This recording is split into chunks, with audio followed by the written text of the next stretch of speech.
கிருபை நிறைந்த அன்பின் ஆண்டவரே, தவ காலத்தினுடைய இரண்டாவது வாரத்தினுடைய இந்த வெள்ளிக்கிழமைக்காக ஆவியானவரே அர்ப்பணித்து நாங்கள் ஜெபிக்கிறோம். வாரம் தூய ஆவியானவரே, இந்த இரண்டாவது வாரத்தினுடைய இந்த முதல் நாள் கன்வென்ஷன் கூட்டத்தை உடைய கரங்களில் அர்ப்பணித்து நாங்கள் ஜெபிக்கிறோம். பாடல் வேலை, ஜெப வேலை, செய்தியின் வேலை ஆவியானவரே உடைய கரங்களில் அர்ப்பணித்து நாங்கள் வேண்டுதல் செய்கிறோம். உடைய நாமம் மாத்திரம் மேம்படுத்த இந்த முதல் நாள் தொடக்கம் முதல் நிறை மற்றும் உடைய பிரசனம் உடைய கிருபைகளோடு கூட தங்கியிருப்பதாக தேச ரட்சகரின் மூலமே கெஞ்சி மன்றாடுகிறோம் பிதாவே. நம்முடைய இந்த முதல் நாள் கூட்டத்திற்கு காரணமாக நம் அனைவரும் எழுந்து நின்று நம்முடைய கரங்களினுடைய பாட்டுத்தாளில மூன்றாவது பாடல் என்னிடங்கா ஸ்தோத்திரம் தேவா என்றென்று நான் பாடுவேன், இந்நாள் வரை என் வாழ்வரை நீர் செய்த நன்மைக்கு. இந்த பாடல் புத்தகத்தில் மூன்றாவது பாடலிலே நம் அனைவரும் எழுந்து பாடி ஆண்டவருடைய நாமத்தை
கர்த்தருடைய பெரிதான கிருபையினாலே இந்த நவகாலத்தினுடைய இரண்டாவது வாரம் இந்த முதல் நாள் வெள்ளிக்கிழமையில வந்திருக்கக்கூடிய அனைத்து இறை மக்களை அன்போடு கூட வாழ்த்தி வரவேற்றுக் கொள்கிறேன்.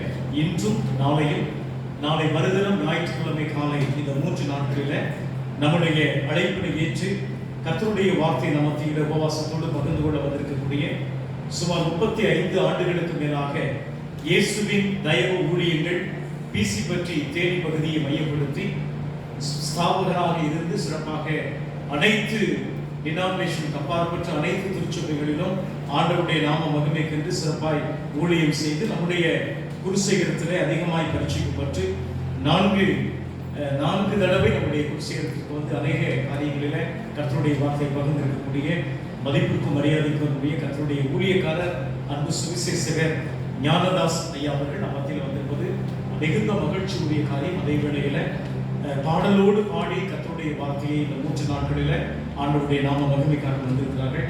பாஸ்டர் கமிட்டி அனைத்து இறைவர்களின் சார்பாக அருமையான ஐயா அவர்களை கரங்களை தட்டி நம்முடைய உற்சாகமான வாழ்த்துக்களை இன்றும் நாளையும் நாளை மறுதினம் ஞாயிறு காலை ஆராதனையிலும் கர்த்தருடைய வார்த்தை பகிர்ந்து கொள்ள ஐயா அவர்களை அன்போடு கூட நான் கேட்டுக்கொள்கிறேன்.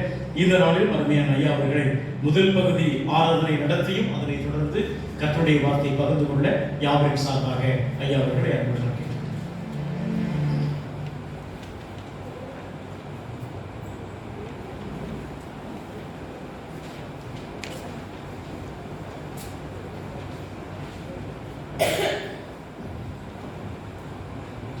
ஆண்டவர் லட்சமாக இயேசுவின் நாமத்திலே உங்களை வாழ்த்துகிறேன். கிருபையுள்ள தேவன் நம்மை ஆசீர்வதித்து மேன்மைப்படுத்துவாராக. இந்த தவசு காலங்களில் 2வது கூட்டம் எனக்கு கடந்த வாரத்தை திண்டிருப்பதிலே என்னுடைய வார்த்தை கலந்துள்ளேன். தொடர்ந்து ஒவ்வொரு வாரமும் ஆண்டவர் அழைத்திருக்கிறார். கர்த்தர் மகிமையுடையவர். அவர் சித்தத்தின்படி வாழ்ந்து கொண்டிருக்கிறோம். இந்நாளிலே நாம் உங்களோடு இருப்பதிலே மிகுந்த சந்தோஷம். திரும்ப திரும்ப நம்முடைய உறவுகள் புதுப்பித்துக் கொண்டிருக்கிறார் ஆண்டவர். அல்லேலூயா. அது ஏதோ ஒரு நோக்கம் வச்சுலாம் நான் நினைக்கிறேன். அதான் உண்மையான காரியம். உன்னடிப்படி என்னுடைய இல்லை, உன் வழிபடி என் வழிகள் அல்ல என்று கர்த்தர் தீர்மானித்திருக்கிறார்களே.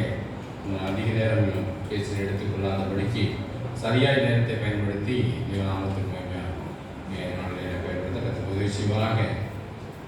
குறிப்பாக என்னை அழைத்தார்கள் குருவான இடத்தினருக்கும் திருச்சபை மக்களுக்கும் குறிப்பாய் ஜெபித்து எனக்காக இந்த கூட்டத்துக்கு ஊழியருக்கு அழைத்த பிள்ளைகளை இயேசு நாமத்தை வாழ்த்துகிறேன். கர்த்தர் நம்மை ஆசீர்வதித்து மேன்மைப்படுத்துவாராக. இந்த நாளிலே நாம் ரெண்டு பாடல் பாட 2-3 பாட்டு பாட போகிறோம். தேவனுடைய நாமத்தை மையப்படுத்தி கர்த்தர் சரியான நேரத்தில் எதுக்கு வந்திருக்கிறோம்? எதுக்கு இங்கே வந்திருக்கிறோம்? இது நீங்கள் புரிஞ்சுக்கணும். இல்லை ஆலயத்துக்கு வந்து ஏதோ கடமைக்கு வந்திருக்கிறோம் அப்படின்னு நினச்சி வாழ்ந்துட்டு இருந்தோம்னா ஒன்றுமே இல்லாமல் போயிட்டுருக்கோம். ஏதோ ஒரு தீர்மானம், கல்யாண வீட்டுக்கு போனால் எது போவோம்? விருந்துக்கு போவோம் இல்லையா? கோயிலுக்கு வந்து என்ன கிடைக்கும்? இங்கெல்லாம் ஒன்றும் கிடைக்காது. இனியெல்லாம் காலம் செல்லாது. கடைசி காலத்தில் ஆண்டவர் சொல்லியிருக்கிறாரு, கொள்ளை நோய்களை நான் உருவாக்குவேன், பூமி எரிச்சிகளும் கொள்ளை நோய்களும் சமாதானம் இல்லை. எங்கு பார்த்தா சமாதானமே இல்லை. மனுஷன் நிறுத்துறதாக ஒரு வார்த்தை வந்து கொண்டிருக்கிறான். கொள்ளை நோய் உருவாகி கொண்டு தான் இருக்கிறது. நாம் அறியாமலே உருவாகி கொண்டு தான் இருக்கிறது. தினமும் செய்திகளிலே பார்க்குறோம், ஒன்று ஒன்றா மாறி மாறி உருவாகுதுன்னு சொல்கிறாங்க. என்ன வந்தால் நமக்கு கவலை இல்லை. இன்னைக்கு காலையில் கோயம்புத்தூர் வந்து ஐயர்வாடியாட்ட பேசினாங்க. அந்த பேசி ரொம்ப நாள் ஆச்சு, 1 வருஷத்துக்கு மேலே இருக்குன்னு நினைக்கிறேன். எப்படி இருக்கீங்க கேட்டார். தச்சார் 1 வருஷத்துக்காண்டி 7 பார்த்து நம்பருக்கு கண்டுபிடிச்சி அவர் பேசினேன். அவர் சொன்னார், முதல்ல கேட்டது இந்த கொரோனா பீரியட் என்ன பண்ணீங்க? நான் அதை பற்றி நினைக்கவே இல்லை. அதை பற்றி நினைக்கவே இல்லை. ஆனால் என்னென்னா ஆண்டவர் ஞானத்தை கொடுத்துருக்குறாரு. அதுக்காக நினைக்கிற நம்ம ஆளுக்கு இசமாக வாழ்ந்துக்கூடாது.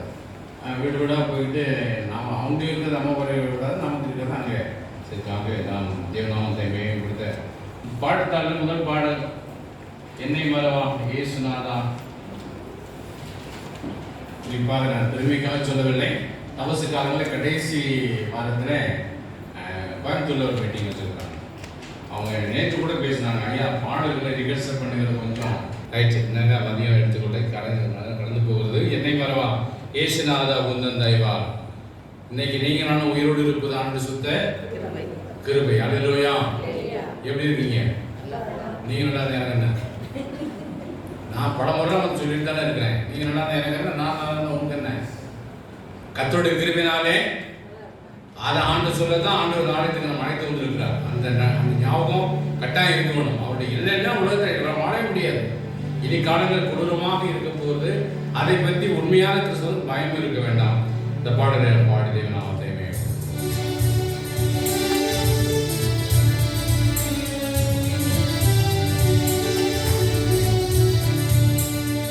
என்னை மறவா இயேசுநாதா உந்தன் தயவா என்னை நடத்தும்.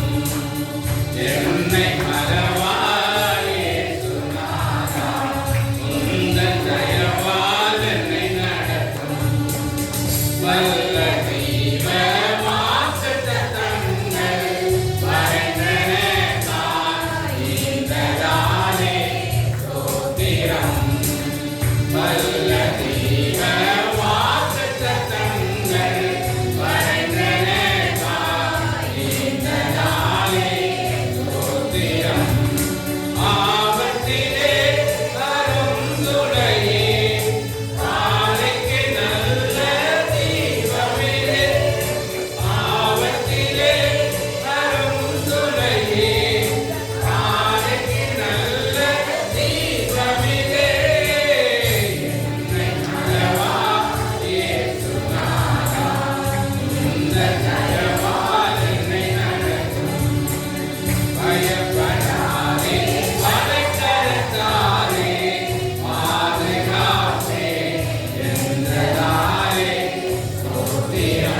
ஆனால் உண்மையான கிறிஸ்தவனுக்கு கஷ்டமே இல்லை. அல்லேலூயா.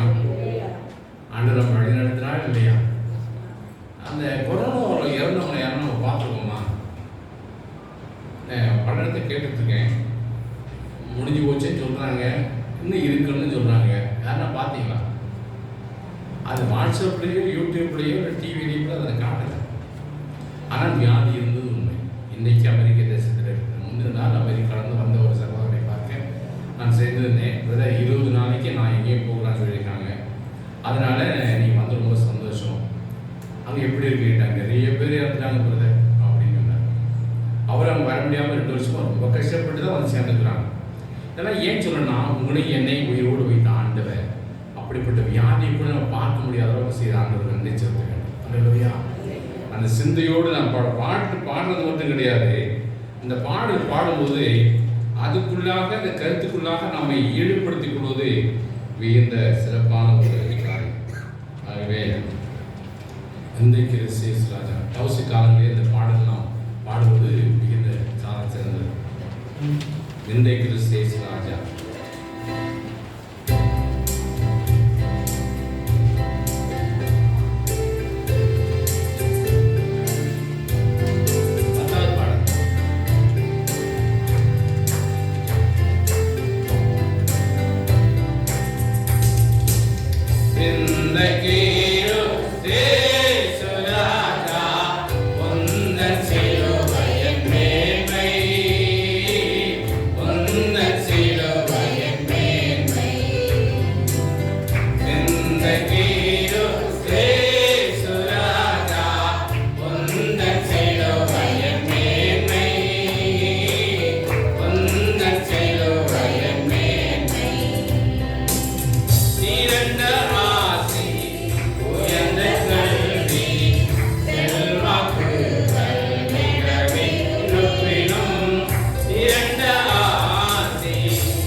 மனுஷருக்கு கைத்தட்டு இந்த ஓட்டு எலெக்ஷன் சொன்னாங்க.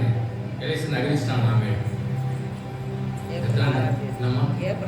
பார்த்தீங்களா எவ்வளோ வேகமாக நம்ம நியூஸ் கொடுக்குறோம். நம்ம சர்ச்சுக்கு உலகத்தில் என்ன நடக்குது அந்த விஷயம் உடனே சர்ச்சுக்கு வந்தோம். ஏன்னா அவ்வளோ பாரத்தோடு ஜெபிப்பாங்க. செய்தி கேட்பது மாத்திரம் இல்லை, பார்ப்பது மட்டும் இல்லை, உலகத்துக்காக நாட்டுக்காக ஜெபி நம்பிக்கையோடு ஒரு ஜனத்தை கர்த்தர் பிரித்தெடுத்து வைத்திருக்கிறார். அல்லேலூயா. அதான் மிக முக்கியமான காரியம். ஆகவே தயவு செய்து நாம் யாவரும் இந்த பாடலில் 2 சரணங்களை எழுது நின்று ஆண்டவரே ஒரு 5 நிமிடம் ஆராதனைக்கு வந்திருக்கிறோம். ஆராதனைக்குரியவர் அவர்தான். நம்மை உயிரோடு வைத்த ஆண்டவர். நமக்கு எவ்வளவோ செல்வம் இருக்கலாம், ஆசை இருக்கலாம், அந்தஸ்து இருக்கலாம். ஆனாலும் அவரை நோக்கி பார்க்கக்கூடிய சாட்சி நமக்கு இருக்கிறதா?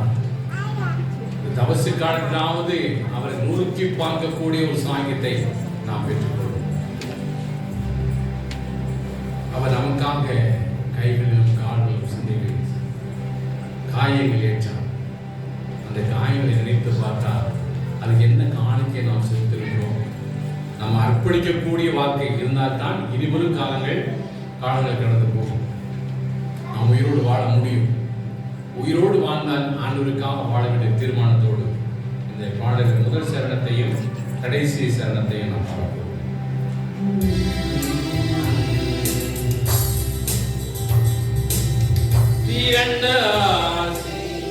உயர்ந்த கல்வி செல்வாக்கு மிகவே உயர்ந்த கல்வி செல்வாக்கு மிகவீரப்பினும் குருசை நோக்கி பார்க்க எனக்கு குருசை நோக்கி பார்க்க எனக்கு உரிய பெருமைகள் யாவும் அற்பமே உரிய பெருமைகள் யாவும் அற்பமே உரிய பெருமைகள் யாவும் அற்பமே உரிய பெருமைகள் யாவும் அற்பமே. உரிய பெருமைகள் அத்தனையும் அர்த்தம். இரண்ட ஆசி உயர்ந்த கல்வி செல்வாக்கு இரண்ட ஆசி உயர்ந்த கல்வி செல்வாக்கு எனக்கு இருப்பினும் குருசை நோக்கி பார்க்க எனக்கு குருசை நோக்கி பார்க்க எனக்கு உரிய பெருமைகள் அற்பமே உரிய பெருமைகள் அற்பமே. தன்னை காத்துகிறவன் உயர்த்தப்படுவான். பெருமையுள்ளவனுக்கு கர்த்தர் எதிர்த்து நிற்கிறார். பிசாசுடைய குணலட்சணம் நீ எங்க வேணா பெருமை பாராட்டிக்கலாம். ஆலயத்துக்கு வந்தால் ஆண்டவருக்கு காத்துக்கிறது. தாழ்மையா இருக்கிறவன கர்த்தர் நோக்கி பார்ப்பார். தாழ்த்தி ஜெபம் பண்ணுகிறது ஆண்டவருக்கு பிரியமான காரியம். நம்மை தாழ்த்தாத யாருமே உயர்ந்திருக்கவே முடியாது. கீழ்ப்படிதல் மிக அவசியம். அப்பதான் மேல்படிக்கு போக முடியும். கீழ்ப்படிதலை மதிக்காதபடி வாழ்ந்து கொண்டிருந்தால் மேல்படிக்கு போக முடியாது. திரண்ட ஆசி உயர்ந்த கல்வி செல்வாக்குகள் மிகவே குருசை நோக்கி பார்க்க எனக்கு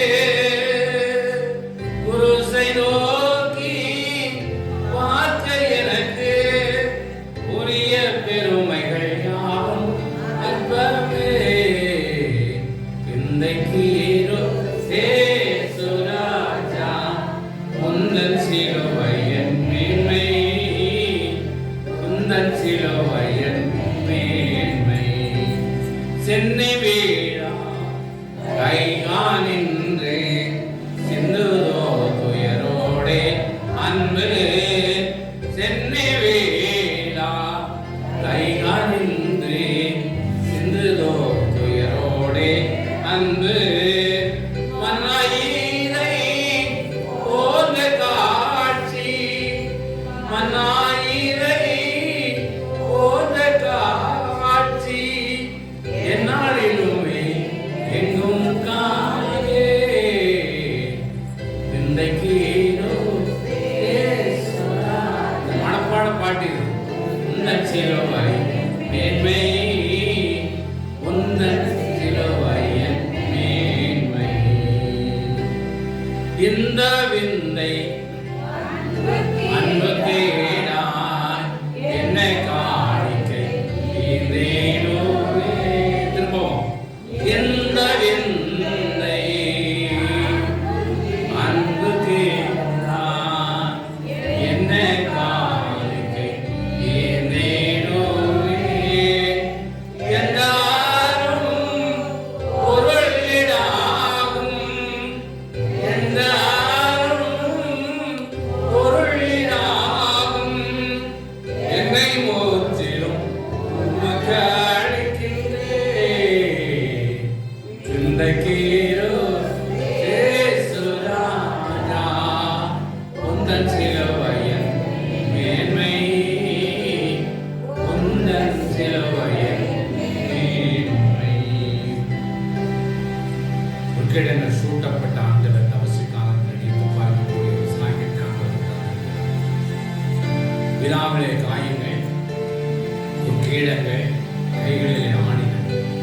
நாட்களிலே ஆணிகள் நீங்களும் நான் செய்த பாவத்திற்குமாக ஆண்டவர் சொல்கிறார்.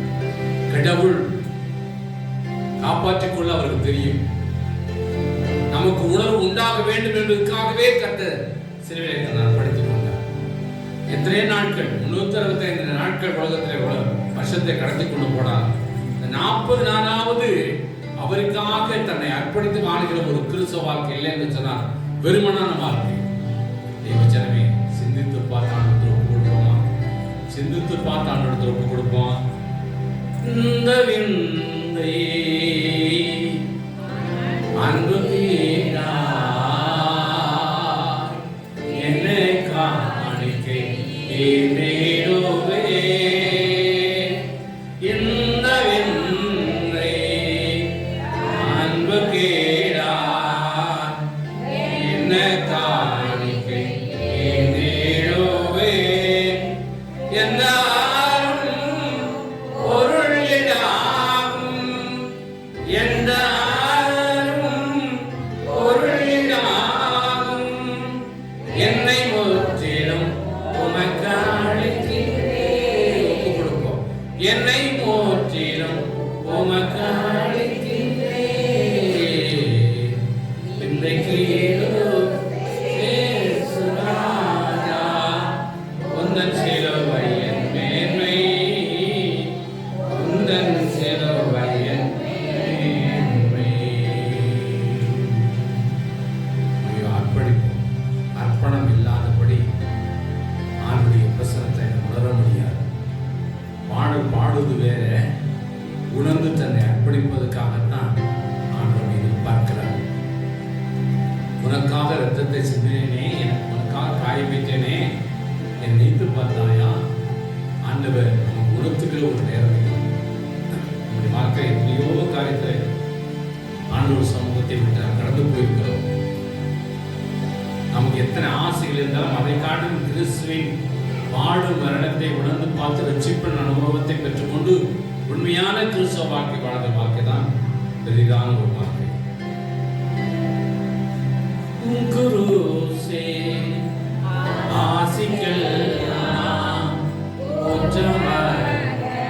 ஜீவனியா குருசே ஆசிகள் ஜீவனியா துங்கரத்தம் ஓற்றில் மூழ்கி துங்கரத்தம் ஓற்றில் மூழ்கி தூய்மை அடைந்து இன்றைக்கு ராஜா உந்தன் சிலுவையின் மேன்மை, உந்தன் சிலுவையின் மேன்மை. நல்ல பிதாவே, உம்மை துதிக்கிறோம், ஸ்தோத்திரிக்கிறோம்.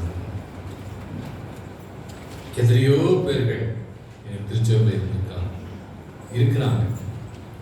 உலகத்திலும் ஆண்டவரை என்னை ஆராதித்து கொண்டிருந்த தவச காலத்தினுடைய கூடுகையிலே எங்களை அர்ப்பணிக்கிறோம் சாமி.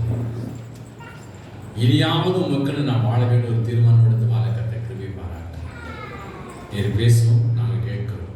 எல்லோருடைய இருதயத்தை நான் ஆராய்ந்து பார்க்க மனுஷன் முகத்தை பார்ப்பேன். ஆண்டவரோ இருதயத்தை ஆராய்ந்து பார்த்து செயல்படக்கூடிய ஆண்டவர் தெய்வமே, நினைவுக்கு நல்ல ஆலோசனை கொடுக்கும்படிக்காய் வருஷம் முழுவதும் ஆண்டவரை ஒவ்வொரு ஞாயிற்றுக்கிழமை அநேக வாக்குத்தத்தங்கள் ஆசீர்வாதமான பிரசங்கங்கள் எத்தனையோ பிரசங்கத்தை கேட்டிருக்கிறோம்.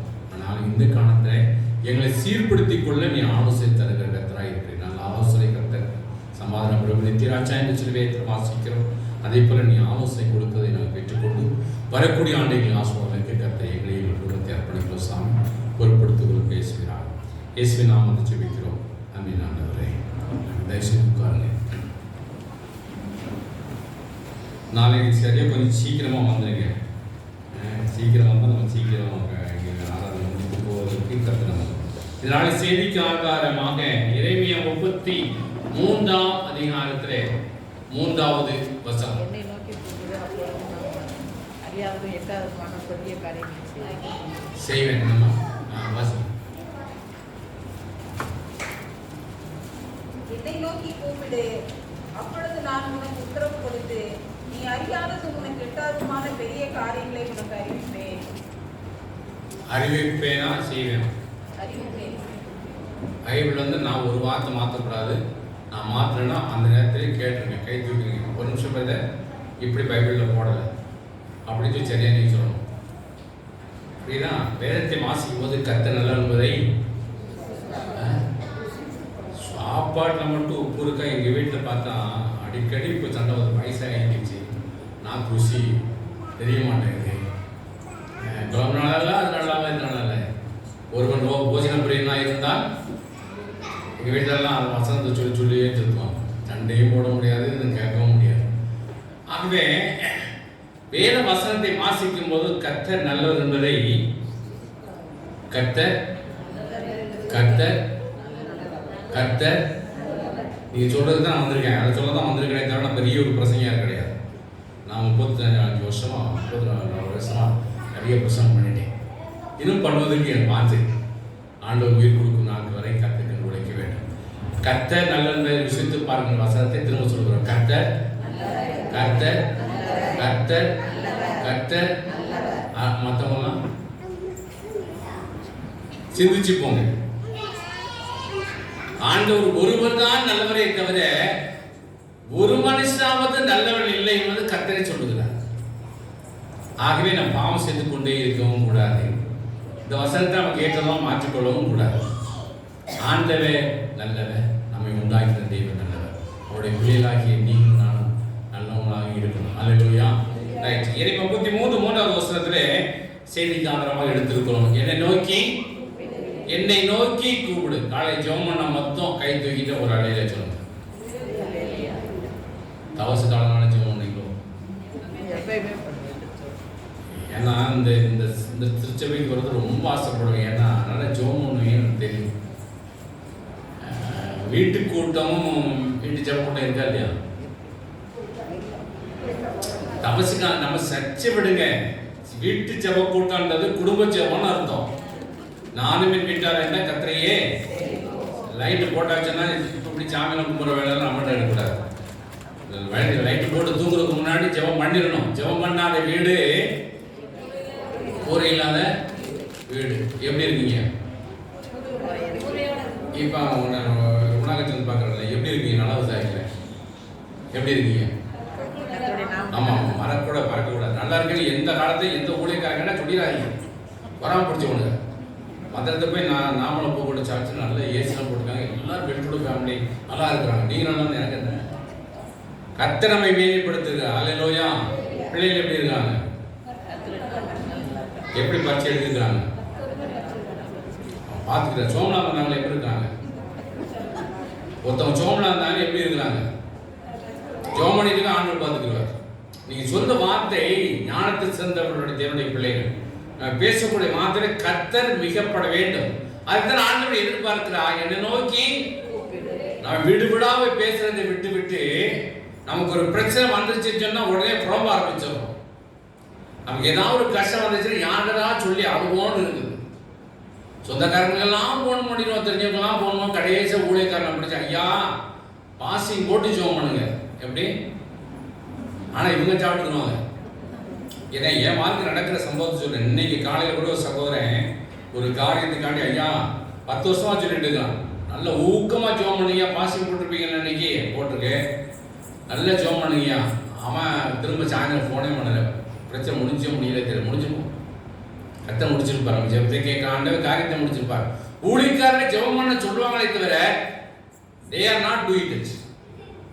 அவங்க ஜெபம் பண்ண மாட்டாங்க. ஆண்டவர் எதிர்பார்க்கிற ஒரே ஒரு காரியம், என்னை நோக்கி கூப்பிடு. எங்கெல்லாம் சத்தத்தை உயர்த்தாத, எங்கேயும் போகாத, அலையாத, புலம்பாத. இந்த தபசு காலத்தில் ஆண்டவர் சொல்லுகிறார், இப்படி நாட்கள் எங்கெல்லாம் ஓடி அடைஞ்சு என்னமோ காரியத்தான பேச இருக்கட்டும், என்னை நோக்கி கூப்பிடு. ஆலயத்துக்கு வந்தால் என்ன கிடைக்கும்? வேலை கிடைக்கும், கல்யாணம் நடக்கும், வீடு கிடைக்கும், கார் கிடைக்கும், பங்களா கிடைக்கும், சொத்து கிடைக்கும், சோகம் கிடைக்கும், எல்லாமே கிடைக்கும். அப்படி நினைச்சு வந்தோம்னா ஏமாற்றம்.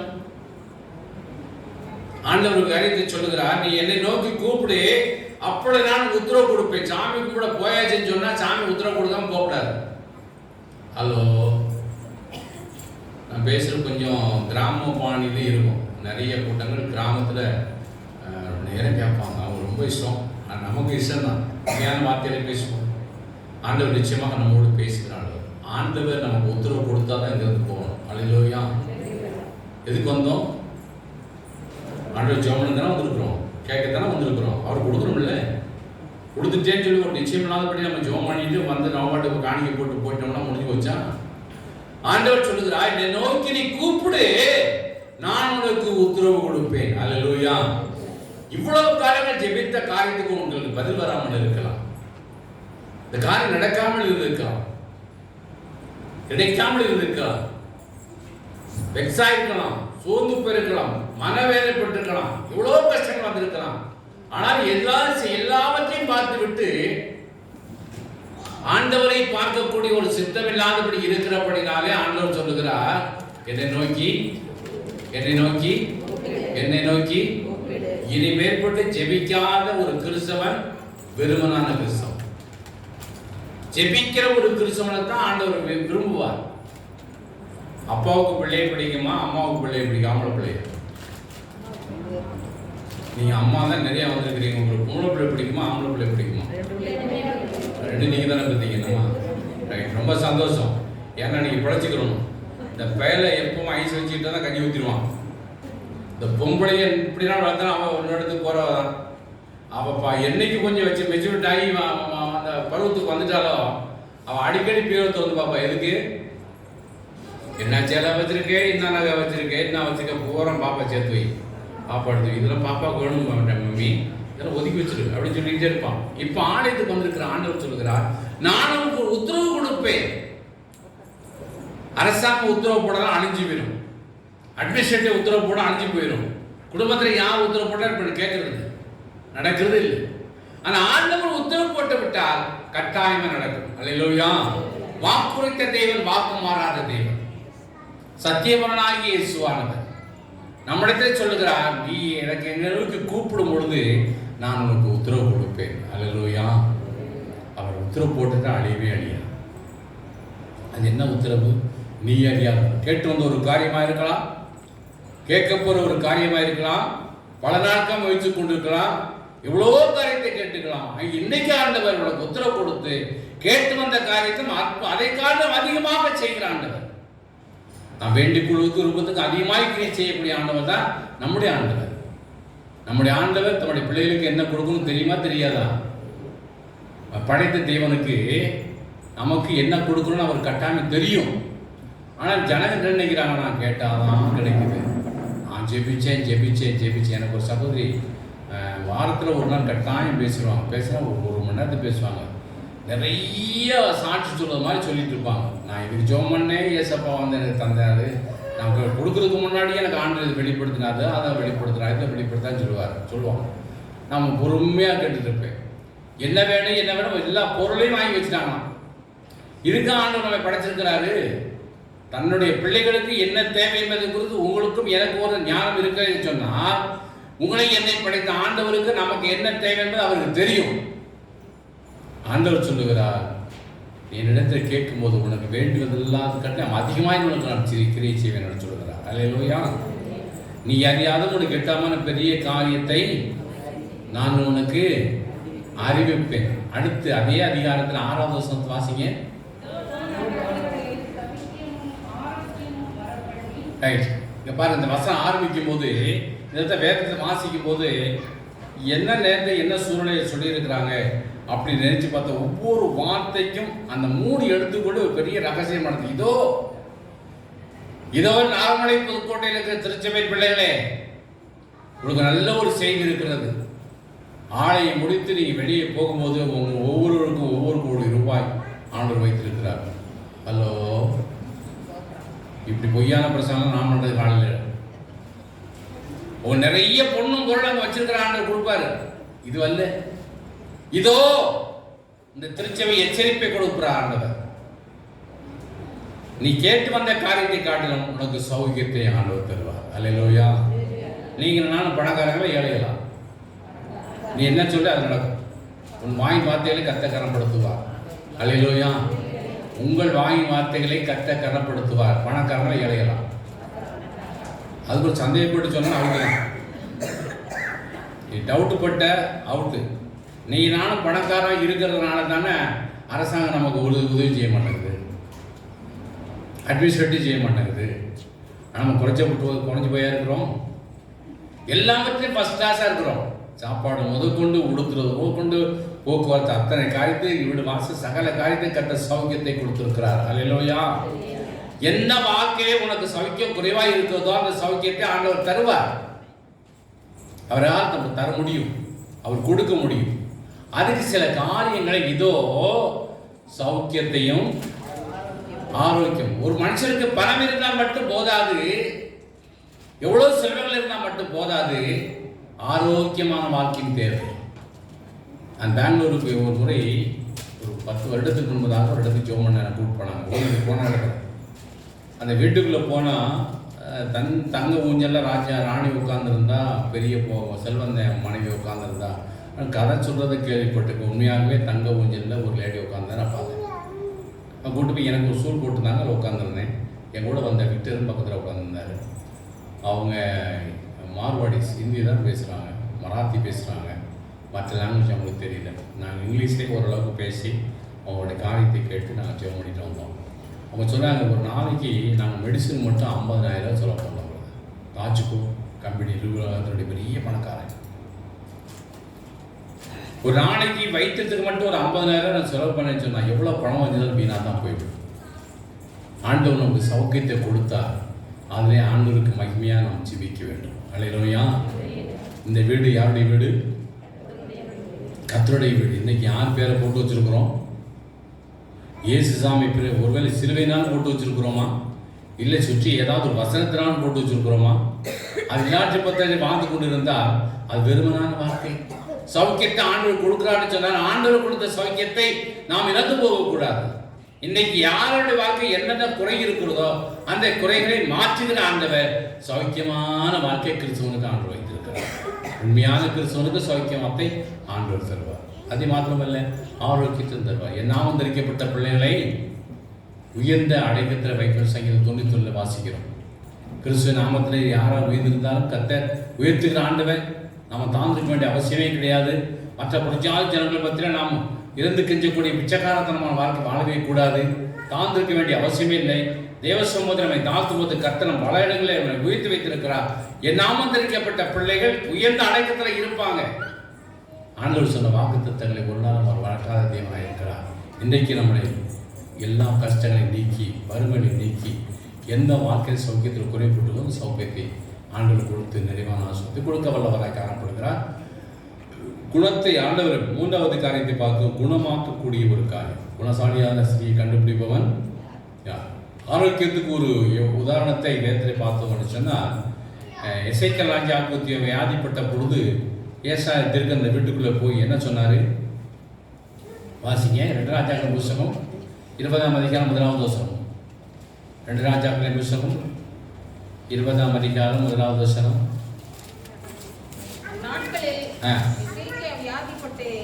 மரணத்துக்கு ஏதுவாயிருந்தார். அப்பொழுதே ஆமோசின் குமாரனாகிய ஏசாயா என்னும் தீர்க்கதரிசி அவனிடத்தில் வந்து அவனை நோக்கி, நீர் உமது வீட்டு காரியத்தை ஒழுங்குபடுத்தும், நீர் பிழைக்க மாட்டீர், மரித்து போவீர். ஒரு மனுஷன் வியாதிப்பட்ட ஆஸ்பத்திரியில வீட்டிலே படுத்திருந்தானே சொன்னால், கிறிஸ்தவனாக இருக்கட்டும், தீர்க்கதரிசியாக இருக்கட்டும், ஊழியக்காரனாக இருக்கட்டும், போய் நீ இப்போ செத்து போக பிழைக்க மாட்டேன் அப்படின்னு சொல்லி தீர்க்கதரிசி சொன்னால் எப்படி இருக்கும்? ஹலோ, நம்ம கூட்டாளி சோமனாமல் இருக்கிறோம், யாரோ வந்து சோம் பண்ணாங்க, நீங்களும் பிழைக்க மாட்டேன் செத்து போக அப்படின்னு சொன்னால் எப்படி இருக்கும்? பயங்கரமான கோவம் வந்துடும். ஆனால் இந்த தீர்க்கதரிசி தைரியமாக போய் சொல்றாரு, நீ செத்து போவ, பிழைக்க மாட்டேன், ஆனால் ஒரு காரியத்தை எச்சரித்து சொல்கிறேன், அவனை திருந்திக்க. அல்லேலூயா. வீட்டு காரியத்தை தயவுசெய்து இந்த 3 நாட்களும் என்ன சொல்லுகிறோமோ அதை குறிப்படுத்தி வைத்துக் கொண்டால் நான் அடுத்த 5 நாட்கள் ஒரு தியானத்துக்கு பிரயோஜனமாக இருக்கும். இந்த நாட்களிலே ஆண்டவர் எச்சரிப்போடு, இதோ நீ சௌக்கியமாக இருப்பதை காட்டிலும் இன்னைக்கு உனக்கு ஆரோக்கியம் வேண்டும் என்று சொன்னால் நீ திருந்த வேண்டும். ஏதோ ஒரு குறை இருக்கிறது.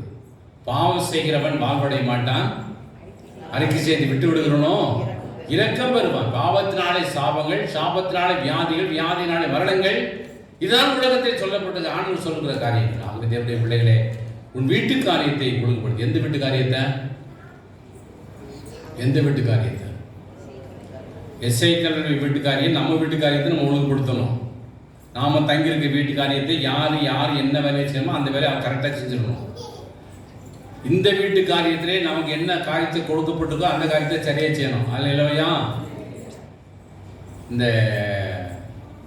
21வது வருஷம் ஆரம்பிச்சு எத்தனாவது வாரம் ஐயாது யாரும் சொல்ல முடியுமா? எனக்கு கொஞ்சம் வீக்கு 7வது வாரம் என்ன 7வது வாரம் ஆச்சு இல்லையா? ரைட், 2 மாதம் ஆச்சு. 3வது மாதம் 4 8 வாரம் கூட வச்சுக்கிறோமே. என்ன 8 வாரம் ஆச்சு. ரைட், 8 வாரம் கரெக்டாக கோயிலுக்கு வந்தவங்க மட்டும் போய் சொன்னீங்க போஜனம் கிடைக்காது. எனக்கு அவண்டி புகழுக்காண்டி நம்ம எப்போ புகழ்ச்சி விரும்புகிற ஆளுங்க இருப்படி மைசல். நம்ம எப்பவுமே புகழ்ச்சி யாராலும் புகழ்ந்து பேசிட்டா போதும். ரைட், நல்லா ஜோம் பண்ணுவேன், எனக்கு தீர்க்கதரிசனம் தெரியும், எனக்கு அந்நிய பாஷை தெரியும், அபிஷேகமெல்லாம் ஆண்டவர் எனக்கு கொடுத்துருக்கிறார். ரைட், ஓகே, வேணும். எதுக்கு? பகட்டுக்காக பெருமைக்காக அல்ல. இந்த வாரம் இந்த வருஷம் முழுவதும் ஆண்டவருக்கு ஆலயத்துக்கு நீ வந்திருப்போம்னு சொன்னால் கர்த்தர் நம்முடைய வியாதியை மாற்றுவார். அல்லேலூயா. நமக்கு வியாதியே வராது. எனக்கு இப்போ 67 வயசாச்சு. எனக்கு எந்த வியாதி வந்தது சரித்திரமே கிடையாது. எங்கள் வீட்டில் தலைவலி காய்ச்சல் வந்தால் கூட உடனே எங்கள் வீட்டுக்காரம்மா சொல்லுவாங்க, சின்னவனை கூப்பிட்டு டேடி ஜோம்னா அவன் தலையை வச்சு ஒரு குழு கொடுக்குவான். அவ்வளோதான். நான் எப்படி ஜோம்னா அதே மாதிரி ஒரு குழு கொடுவான். அதோட அடுத்த நாள் சரியாக போயிடும். என்னன்னு தெரியாது. விசுவாச ஜெபம் பிடியாளியை ரசிக்கும். ரைட், எனிவே இந்த ராஜாவிடத்தில் போய் திருக்கன் சொல்லுகிறான், வீட்டு காரியத்தை ஒழுங்குபடுத்து. உங்கள் வீட்டு காரியத்திலே என்ன குறை வைத்திருக்கிறோம் அதை சரிப்படுத்திக் கொள்ளுங்கள். நான் ஒரு பர்டிகுலராக சொல்ல நேரம் இல்லை. இந்த ஆலயத்திலே நம்முடைய குறை என்ன இருக்கிறது? ஆராதிக்க குறைப்பட்டுக்கிறோமா? வேறு வாசிக்க குறைப்பட்டுக்கிறோமா? இங்க பாடு என்று சொன்னா வாயை முழுந்து கொண்டு நல்லா தான் இருக்குன்னு கைத்தாள போட்டுக்கிட்டு காலை ஆட்டிக்கிட்டு அப்படியே ரசிச்சு மெய் மறந்து போய் உட்காண்டா அது இல்லை. எதுக்கு வந்திருக்கோமோ அதை செய்ய வேண்டும். இங்க என்ன குறை வைத்திருக்கிறோமோ அந்த குறை நம்முடைய வாழ்க்கை இருக்கும். ஆண்டவர் மாற்றுவார்.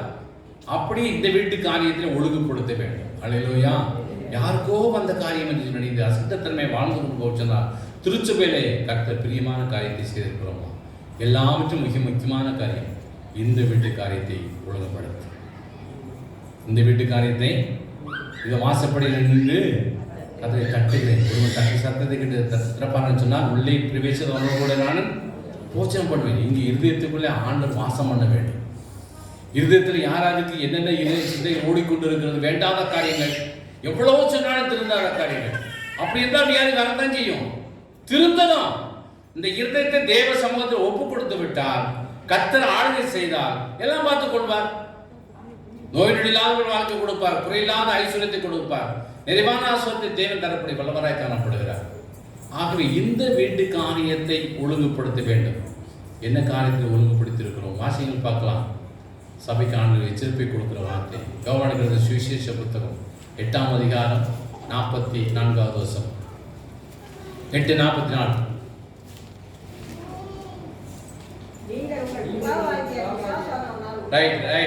வேதத்தை எடுத்துக்கிட்டங்க, கரெக்டாக பார்த்துங்க. நான் சொல்லும் தயவுசெய்து சொல்றேன், எந்த பிரசங்கர் வந்தாலும் பிரசங்கர் முகத்தை பார்க்காதீங்க, பைபிளை பாருங்க. அது நம்ம கூட பேசும். அந்த வார்த்தையில ஏதாவது நம்ம குணத்தைப்பட்டால் அதில் குறிச்சு வச்சுக்கொள்ளுங்க. அது ரொம்ப பிரயோஜனமாக இருக்கும். நீங்கள் உங்கள் பிதாவாகிய பிசாசானவனால் உருவாக்கப்பட்டவர்கள், உண்டானவர்கள். ஆதி முதல் கொண்டு மனுஷ கொலைபாதகனாய் இருக்கிறார். அவர் பொய்யனும் பொய்க்கு பிதாவுமாய் இருக்கிறார். சத்தியம் அவனுக்குள் இல்லாதபடியினால் சத்தியத்தில் நிலைக்கவில்லை. ஒருவன் கிறிஸ்துக்குள் இருந்தால் புது சிருஷ்டி. சத்தியம் நமக்குள்ளே இருக்க வேண்டும். இருதயத்துக்குள்ளே சத்தியம் இருந்தால், சத்தியபரனாகிய ஆவியானவர் இருதயத்திலே வாசம் பண்ணினால் அவர் என்ன சொல்றாரோ அதை விட நம்ம செய்யப்போம். இல்லாத சூழ்நிலையில பிசாசு என்ன சொல்லிக் கொடுக்கிறானோ அதை தான் செய்வோம். இன்னைக்கு மனுஷன் வேஷமாகவே திருந்து கொண்டிருக்கிறான். கர்த்தருக்கு பிரியமான காரியத்தை நாம் செய்திருக்கிறோமா? நீங்களும் நானும் யாரு? தேவனால் உருவாக்கப்பட்டவர்கள். அப்படியான தேவனுக்கு முக்கியத்துவம் கொடுத்துக்கிறோமா? இந்த இடத்துல வாசம் பண்ணுகிற ஆண்டவர் இருக்கிறாரா? நீங்கள் உங்கள் பிதாவாகிய பிசாசனால் உருவாக்கப்பட்டவர்கள், அவருடைய இச்சையின்படி செய்ய மனதாக இருக்கிறீர்கள். பிசாசு என்ன சொல்லுகிறானோ அவனுடைய இச்சை என்ன? சபையை கெடுக்க வேண்டும், ஊழியத்தை கிடைக்க வேண்டும், அவருடைய நாமத்தை வீணாக்க வேண்டும், அவர் நாம பிரசவப்படக்கூடாது. கிறிஸ்துக்கு எதிராளி ஒரே ஒரு ஆள் பிசாசானவர். இன்னைக்கு 2 கூட்டத்தார் உண்டு உலகத்தில். கிறிஸ்துவின் பிள்ளைகள் உண்டு, இன்னொன்று பிசாசு பிள்ளைகள். யாருடைய பிள்ளைகள்? தேவனுடைய பிள்ளைகளாக இருக்கிறோம் என்று சொன்னால் அவனுடைய வசனத்தை நாம் கேட்க வேண்டும். அதே அதிகாரத்தில் 47வது வசனம் வாசிங்க. தேவனால் உண்டானவன் தேவனுடைய வசனங்களுக்கு போதும் பின்னாடி போயிடாங்க. என்ன இறங்கசமா தேவனால் உண்டானவன் தேவனுடைய வசனத்துக்கு காலையில் பைபிள் வாசகம் மட்டும். அல்லேலூயா. நான் சொல்லிட்டேன், கொஞ்சம் கை தூக்கி சொல்லுங்க. பைபிள் வாசிங்களா? கை தூக்கிட்டேன்னா அதுக்கு சொல்லிடுவோம், ஆனால் பைபிள் வச்சுக்க மாட்டேன். வசனம் சொல்லுகிறது, தேவனால் பிறந்தவன் தேவனுடைய வசனத்துக்கு செவி கொடுக்கிறான். நீங்களும் செவி கொடுக்காமல் இருக்க பின்னாடி சொல்லப்பட்டிருக்கிறோம். இன்னைக்கு எல்லாத்துக்கும் நம்ம நேரம் இருக்குது. தேவனுடைய வசனத்தை வாசிப்பதற்கு நேரம் இருக்கிறதா? இங்கே ஆலோசனை கேட்க வேண்டும், தேவனுடைய வார்த்தை கேட்க வேண்டும். ஷார்ட்டாக இருக்கும். ஏன் நமக்கு இந்த ட்ரெடிஷனில் ஷார்ட் பீரியட் வச்சுருக்காங்க சொன்னால், அந்த 15 நிமிஷத்துக்குள்ள மண்ணில் ஏறுறது தான் ஏறுமே தவிர மற்ற ஏறாது. ஆகவே இங்கே கேட்கிற கேள்விகளை நீ வீட்டில் வேதத்தை வாசிக்கும் போது ஆண்டவர் ஒரு பேசுவார். அவர் பேசுகிற தெய்வம், ஏதோ பேசாத தெய்வத்தை நம்ம வணங்கவில்லை. ஆண்டவர் நமக்கு ஒரு ஆரோக்கியத்தை கொடுக்கிறது மாத்திரமல்ல, பூர்ண சுகத்தை கொடுப்பார். அல்லேலூயா. இந்த இருதயத்தில் சுத்தமுள்ளவர்கள் தேவனை தரிசிப்பார்கள். தேவன் வாசமாக இருக்கிற இந்த இருதயத்தை தேவன் சமூகத்தில் ஒப்பு கொடுத்து அவர் சீர்படுத்தக்கூடிய காரியத்தை சீர்படுத்தி விட்டோம் என்று சொன்னால் நமக்கு ஆண்டவர் நல்ல ஆரோக்கியத்தை தருவார். அல்லேலூயா. அப்படிப்பட்டதான காரியத்தை பெற்றுக்கொள்வதற்கு மிக முக்கியமான 3வது காரியம் அந்த எரேமியா 33:6வது வசனத்தில் சொல்லப்பட்டிருக்கிறது. குணம். குணசாலியான சிறியை கண்டுபிடிப்பன் யார்? நான் உங்களை குணமாக்கி என்று சில வேதவசனம் சொல்கிறது. முதல் சௌக்கியம், 2வது ஆரோக்கியம், 3வது குணம். எவ்வளவு செல்வம் இருந்தாலும் நல்ல ஆரோக்கியமா இருந்தாலும் குடிச்சு போயிட்டாங்க, வீணா போயிடும். பாவம் செய்து கொண்டே போனா வீணா போயிடும். ஆகிய வாழ்க்கை எவ்வளவு செல்வங்கள் எவ்வளவு ஆசீர்வாதங்கள் காணப்பட்டாலும் சரியான ஒரு ஜிஜாண்டிக் பிகராக இருந்தாலும் பாவம் செய்கிற ஆத்மா சாகவே குணமாக்க வேண்டும். கெட்டகுமாரன் வாழ்க்கையில் உங்களுக்கு தெரியும், அவன் தன்னுடைய வீட்டை விட்டு தூர தேசத்துக்கு போய் அவனுக்கு புத்தி தெளிந்த பொழுதுதான் பன்றி தின்னக்கூடிய தவற்றினால் தன் வயிற்றை நிரப்ப ஆசையாக இருந்தான். புத்தி தெளிவு உண்டாக வேண்டும். தாப்பனர்கள் எவ்வளவோ ஆசீர்வாதம் இருக்குது. வேதத்தை வாசிக்கும் பொழுது ஆலயத்துக்கு வரும்போது இந்த வீட்டிலே தேவன் தங்கியிருக்கிற இந்த வீட்டிலே தேவன் வாசம் பண்ணுகிற இந்த தாப்பனர்கள் வீட்டிலே அனைவருக்கு ஆகாரம் இருக்கிறது. இதை விட்டு நாம வராதபடியோ செய்தியை கேட்காதபடியோ வேறு எங்காவது கள்ளத்தனமான காரியத்தை நாம் பங்கெடுத்துக் கொண்டு இருப்போம் என்று சொன்னால் அது ஆசீர்வாதத்தை கொண்டு வராது. நாம் குணமாக்கப்பட வேண்டும். இன்றைக்கு நல்ல குணசாலியான பிள்ளைகளாக மாறுவதற்கு கர்த்தர் நமக்கு உதவி செய்வார். அல்லேலூயா. புத்தி தெளிவு வேண்டும், புத்தி கூர்மை வேண்டும், ஞானமற்றவர்களாக இருக்க வேண்டும். ஞானம் உள்ளவர்களாய் போல இந்த உலகத்தில் எல்லாரும் வேஷந்தரித்து கொண்டிருக்கிறாங்க. பைத்தியக்காரனாக இருக்க வேண்டும். ஞானிகளை வெட்கப்படுத்த கிறிஸ்து பைத்தியக்காரனை தெரிந்து கொண்டார். இந்த பைத்தியம் இருக்கணும், இந்த ஞானம் இருக்கணும், இயேசுவின் ஞானம். உலகம் ஞானம் ஒன்றுக்கும் நமக்கு செல்லவே செல்லாது, ஒன்றுக்கும் பிரயோஜனப்படாது. தேவனுடைய பிள்ளைகளே, நமக்கு ஆண்டவர் குணமாகக்கூடிய காரியத்தை கொடுக்கிறார். 4வது காரியத்தை பார்க்கும்போது அதை வசந்த வாசிக்க எரேமியா 33ஆம் அதிகாரம் 6வது வசனத்திலே 4வது காரியம். நீங்க வசனத்தை தான் சொல்லணும். அவர்களுக்கு பரிபூரண சமாதானம் பண்ணுகிறவர்கள் பாக்கியவான்கள். சமாதானம் பண்ணுகிறவர்கள். ஆண்டவர் சமாதானத்தை கொடுக்கிற ஆண்டவர். சௌக்கியம், ஆரோக்கியம், குணம், சமாதானத்தை ஆண்டவர் கொடுக்கிற ஆண்டவர். இன்னைக்கு உலகத்தில் சமாதானம் இருக்கிறதா? இந்திய தேசத்தில் சமாதானம் இருக்கிறதா? அமெரிக்க தேசம் என்று கிறிஸ்தவ நாடு என்று சொல்கிறேன், அங்கே சமாதானம் இருக்கிறதா? அங்கே ஜெபிக்கக்கூடிய பிள்ளைகள் இருக்கிறாங்களா?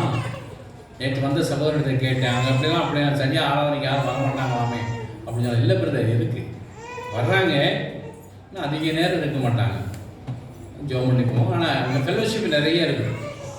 நெட்டில் நல்லா போட்டு ஒவ்வொருமே ஜெபத்துக்கு வந்தாங்க, 1 மணி நேரம் அழகாக உட்காந்து ப்ரே பண்ணாங்க, பாட்டு பாடுறாங்க, சாட்சி சொல்கிறாங்க. நிறைய காரியங்கள் இருக்கிறது.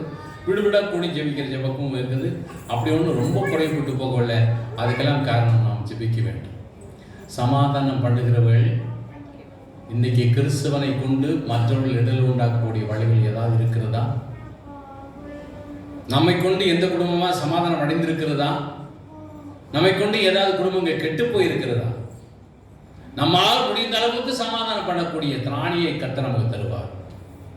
அது ஒரே ஒரு காரியம். 119 சங்கீதத்தில் 165 வசனத்தை வாசித்து பாருங்க. இதெல்லாம் மனப்பட வசனம். வீட்டில் நிறைய வசனம் இருந்துச்சுன்னா உங்க டக்குன்னு மனசுல வந்துடும். உன்னுடைய வேதத்தை நேசிக்கிறவர்களுக்கு மிகுந்த உடனே சொல்ல வேண்டாமா? வேதத்தை வாசிக்கிறேன்னு சொல்றீங்க, எத்தனை வேத வசனத்தை நீங்க மனப்படமா சொல்ல முடியும்? சின்ன பிள்ளைய மட்டும் ட்ரெஸ் எழுதி பாஸ் பண்ணிட்டு வந்தால் உடனே சாக்லேட் வாங்கி கொடுத்து பிள்ளைய ஏமாற்றி உட்கார வச்சுறீங்க. ஆனால் நமக்கு மனப்பட வசனம் தெரியுமா? நிறைய பெற்றவங்களுக்கு மனப்பட வசனம் பறிச்சு வைக்கணும். நிறைய பேர் அவங்ககிட்ட கேள்வி கேட்டாலும் நிறைய பேருக்கு தெரியாது. எங்கள் வீட்டில் கூட நிறைய பைபிள் பழைய ஏற்பாட்டு சரித்திரத்தை ஏதாவது காரியத்தை பேசிட்டு இருப்பாங்க. என்னை காட்டி எங்கள் வீட்டுக்காரங்க ரொம்ப சத்தம் சொல்லுவாங்க. ஏன்னா அவங்க அம்மா நிறைய பைபிள் ஞானத்தை சொல்லி கொடுத்துருக்காங்க. சில சம்பவத்தை எனக்கு சரியாக புரியாது. அந்த அம்மா எனக்கு ராசியம் சொல்லி கொடுப்பாங்க. ஆக நான் பெருமை பாராட்டின குடும்பங்கள் சனி உட்கார்ந்துருக்கும் போது ஆண்டோடைய வசனத்தை சந்தோஷமாய் பெற்றுக்கொள்ள வேண்டும். இது போல சொல்லும் வேத வசனத்தை நேசிக்கிறோட மிகுந்த சமாதானம். யாரை நேசிக்க வேண்டும்?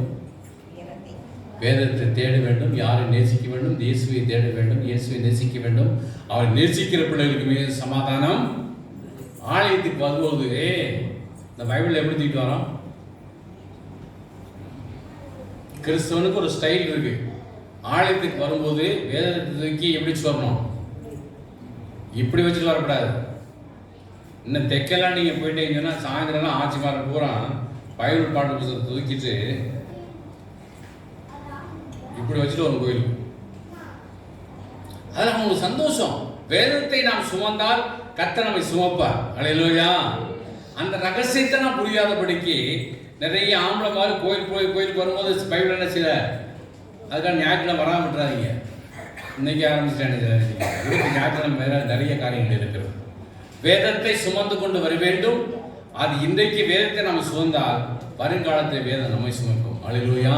இந்த வேத வசனத்தை நேசிக்கணும். சின்ன பிள்ளையை தூக்கி கொஞ்சம் பொழுது பிள்ளையை தூக்கி இருதயத்துக்கு ஆறுதலாக வச்சுட்டு தான் முத்தம் கொடுப்போம். எவ்வளோ பாசம், எவ்வளோ அன்பு. இந்த வேதத்தை இருதயத்துக்கு எனக்கு ஆறுதலாக இருக்குது. இருதயத்துக்கு எனக்கு பேசும். இருதயத்துக்கு சமாதானத்தை கொடுக்கும். அது இருதயத்துக்கு முக்கியத்துவம் கொடுத்துருக்குறேன். ஏன்னா அவர் அங்கே உட்காந்துருக்கிறார். அந்த ரகசியத்தை எனக்கு சொல்லித் தருவார். அதன்படியே என்னை நடத்துவார் என்கிற ஒரு தத்துவம் நம்முடைய எண்ணங்கள் இந்த வாழ்க்கை இருக்க வேண்டும். ஆகவே வேதத்தை தயவுசெய்து ஆலயத்துக்கு வரும்போது இதை எடுத்துகிட்டு வந்தீங்கன்னா உங்களை அறியாதே யாரோ ஒரு தெருவில் போகிறவங்க ஏதோ ஒரு கஷ்டத்தில் உட்காந்துருப்பாங்க. நீ நினச்சி பார்த்தாலும் சரி, அவனை பார்த்தமே நம்மளை பார்த்தா அவங்களுக்கு என்ன வரும் தெரியுமா? இப்படின்வாங்க. அறியாமலே சொல்லிடுவாங்க. அது என்னன்னு நமக்கும் தெரியாது. இப்படின்னா பிதா குமாரன் அது நமக்கு தெரியாது. இருந்தாலும் எனக்கு ஃப்ரெண்ட்ஸ் எல்லாம் நிறைய இருக்கிறாங்க. படிக்கும்போது நிறைய ஃப்ரெண்ட்ஸ் எல்லாம் இருக்காங்க. அவங்க சொல்லிக் கொடுத்தது தான். ஆக அப்படிப்பட்ட அவங்க நம்ம பார்க்காமலே சொல்லிடுவாங்க. கோயிலுக்கு போகிறாங்க, வேத கோயிலுக்கு போகிறாங்க. வேதக்காரங்க யார்? நம்ம யார்? வேதக்காரங்க கோயிலுக்கு போகிறாங்க. அவங்க ஜோம் பண்ண கேட்கும். அவங்களுக்கு ஒரு நம்பிக்கை இருக்குது. உனக்கு அந்த நம்பிக்கை இருக்கிறதா? அப்படியானா நம்மை கொண்டு அப்படிப்பட்ட ஜனங்கள் சமாதானம் அடைந்து கொள்வார்கள். அவளுக்கு என்ன காரியம் இருக்கிறது, என்ன குறை இருக்கோ, என்ன கஷ்டம் இருக்கிறதோ அதை கர்த்தர் நீக்கி விடுவார். அதுக்கு நீங்களும் நானும் கருவியாக இருக்க வேண்டும். இந்த வேதத்தை வாசித்து ஆண்டவரே நான் அழைத்து போகிறேன். அழைத்து வீட்டுக்கு போகும்போது பிரசாதத்தை கேட்டு போகிறேன். அதே போல் எத்தனையோ பேர் வியாதியோடு இருந்திருக்கலாம். எத்தனையோ பேர் கஷ்டத்தை கிடப்பாங்க. எத்தனையோ பேர் தெருவில் உட்காந்துட்டு இருப்பாங்க. கஷ்டம் நீங்கிட்டாண்டு நீ சௌக்கியம் தானே சொல்லியிருக்கீங்களே அப்படி சொல்லி ஒரு வார்த்தை நீங்கள் சொல்லிட்டு போயிருங்க. கர்த்தர் அந்த குறையெல்லாம் மாற்றுவார். அவங்களும் சைக்கியமாக மாற்றுவார். ஆரோக்கியமுள்ளவங்களா மாற்றுவார். அப்படிப்பட்ட பிள்ளைகளாக வேதத்தை நேசிக்கக்கூடிய பிள்ளைகளாக இருப்போம் என்று சொன்னார், வேதத்தின் படியே நடப்போம் என்று சொன்னார், கர்த்தர் நமக்கு சமாதானத்தை கொடுக்கிறான். இறுதியாக சத்தியத்தை வெளிப்படுத்துகிறான். அல்லேலூயா. சமாதானத்தையும் சத்தியத்தையும் எப்படி இருக்கிறீங்க? சௌக்கியம், ஆரோக்கியம், குணம், சமாதானம். எத்தனை காரியம் நான் சொல்கிறேன். தயவுசெய்து அது தப்பாக எடுத்துக்கிறாதீங்க. நாளைக்கு எத்தனை பேர் வருவீங்களோ வரமாட்டேங்கன்னு எனக்கு தெரியாது. நாளைக்கு ஒரு சிறப்பான ஒரு பிரசங்கத்தை இன்னைக்கு கூட பண்ணணும்னு நினச்சேன். கர்த்தர் நிச்சயமாக நாளைக்கு பேசுவார். நீங்களும் நானும் யார்? இந்த உலகத்தில் இருக்கிற கடவுள் யார், எப்படிப்பட்ட கடவுளை மாறாதத்தை கொண்டு இருக்கிறோம் என்று சொல்லி சத்தியபாலனாகிய ஆவியானவர் பேசியிருக்கிறார். நான் ஒரு ரகசியத்தை சொல்ல போகிறேன். ஆகவே நமக்கு சத்தியம் அறிய வேண்டும். சத்தியபாலனாகிய இயேசு கிறிஸ்து நமக்கு தேவனாய் இருக்கிறார். யோவான் சுவிசேஷ புத்தகம் 20ஆம் அதிகாரம் 31வது வசனத்தை வாசிங்க. யோவான் எழுதின புத்தகம் 20ஆம் அதிகாரம் 31வது வசனம். இயேசு தேவனுடைய குமாரனாகிய கிறிஸ்து என்று நீங்கள் விசுவாசிக்கும்படியாகவும் விசுவாசித்து அவருடைய நாமத்தினாலே நித்திய ஜீவனை அடையும்படியாகவும் இவைகளை எழுதப்பட்டுள்ளது. இந்த வேத வசனம் எழுதப்பட்ட நோக்கம் எதுக்கு என்று சொன்னா, நீங்களும் நானும் நித்தியராஜ்யத்துக்கு தகுதியாய் மாற வேண்டும். நம்முடைய செயல்பாடுகள் அத்தனையும் 5 காரியத்தில் தேவநாம மகிமைக்கென்று தேவன் நீங்க நான் செத்து போமா? ஒரு கேள்வி கேட்கிறேன். நீங்க நான் செத்து போமா? ஆமாவா? அந்த எந்த பேரு கூட செத்து போவான்னு சொல்லவே கூடாது. அதான் உலகத்தை சொல்லுவாங்க, எப்படி இருக்கீங்க கேட்டா இருக்கமியா, ஏதோ இருக்கிறோம், உங்கள் புண்ணியத்தில் இருக்கிறோம், உங்கள் புண்ணியத்தில் இருக்கோன்னு சொல்லுவாங்க. பார்த்துக்கவே மாட்டாங்க. ரொம்ப நாள் கழிச்சு பார்த்தா உங்கள் புண்ணியத்தில் இருக்கோன்னு சொல்லுவாங்க.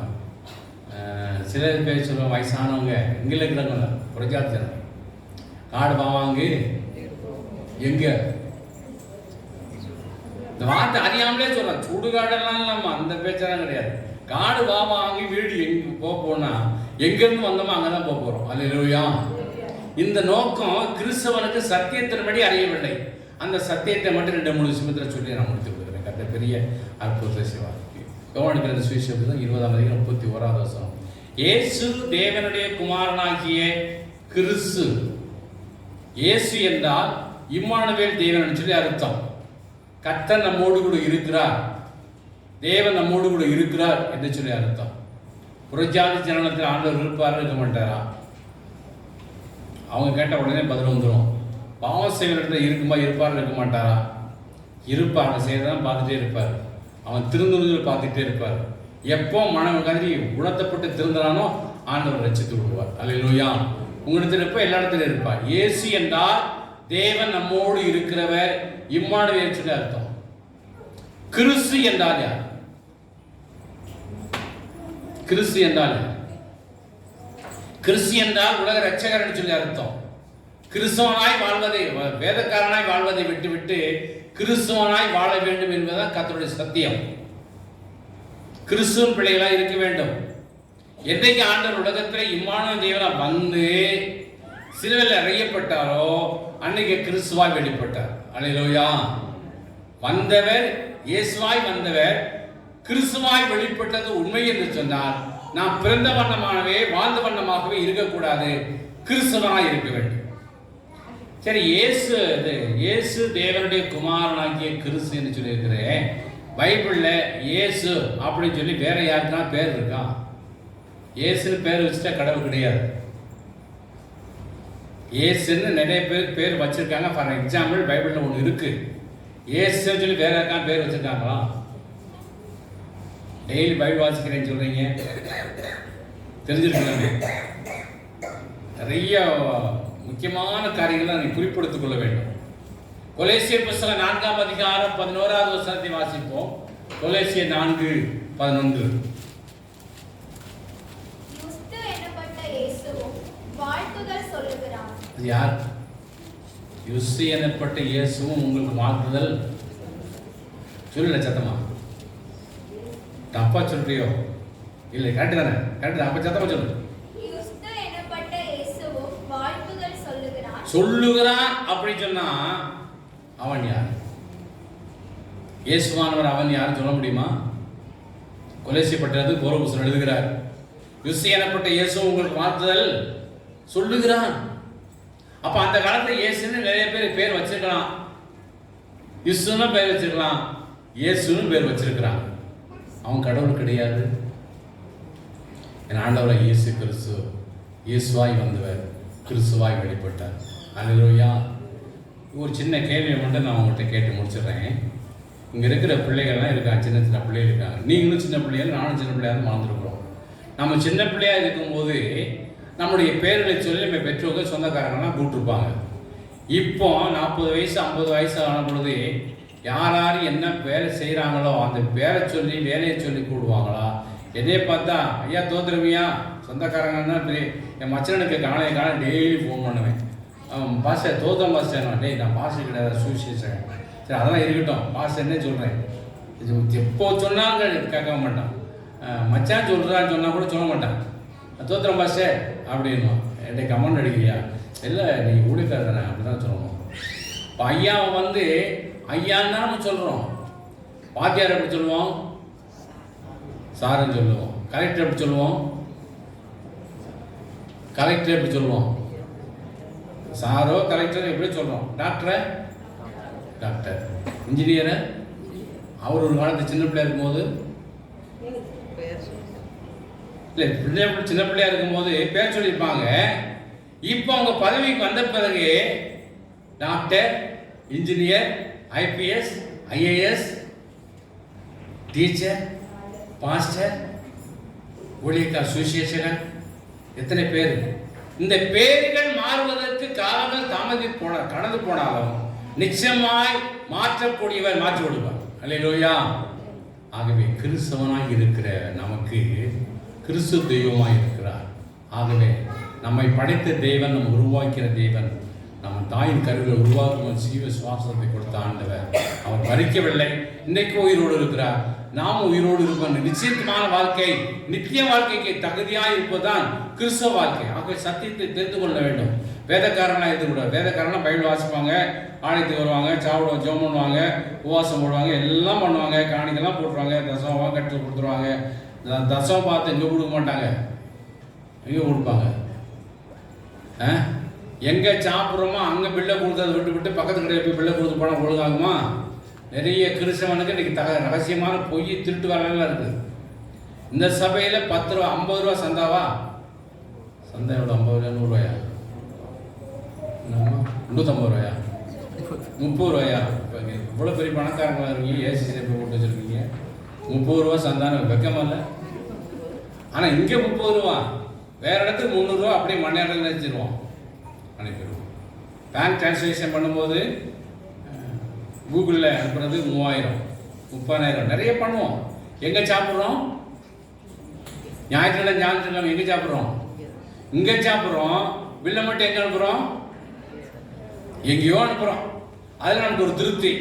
அவங்க ஏன்னா பேர் போட்டுருவாங்க, பத்திரிகையில் போட்டுருவாங்க, அனௌன்ஸ் பண்ணிடுவாங்க, சொல்லிடுவாங்க. எனக்கெல்லாம் யாரும் அப்படி பண்ணுறதில்லை. அதனால் சொல்கிறார் போகிறத நம்மளை அனுப்ப சொல்கிறாரு.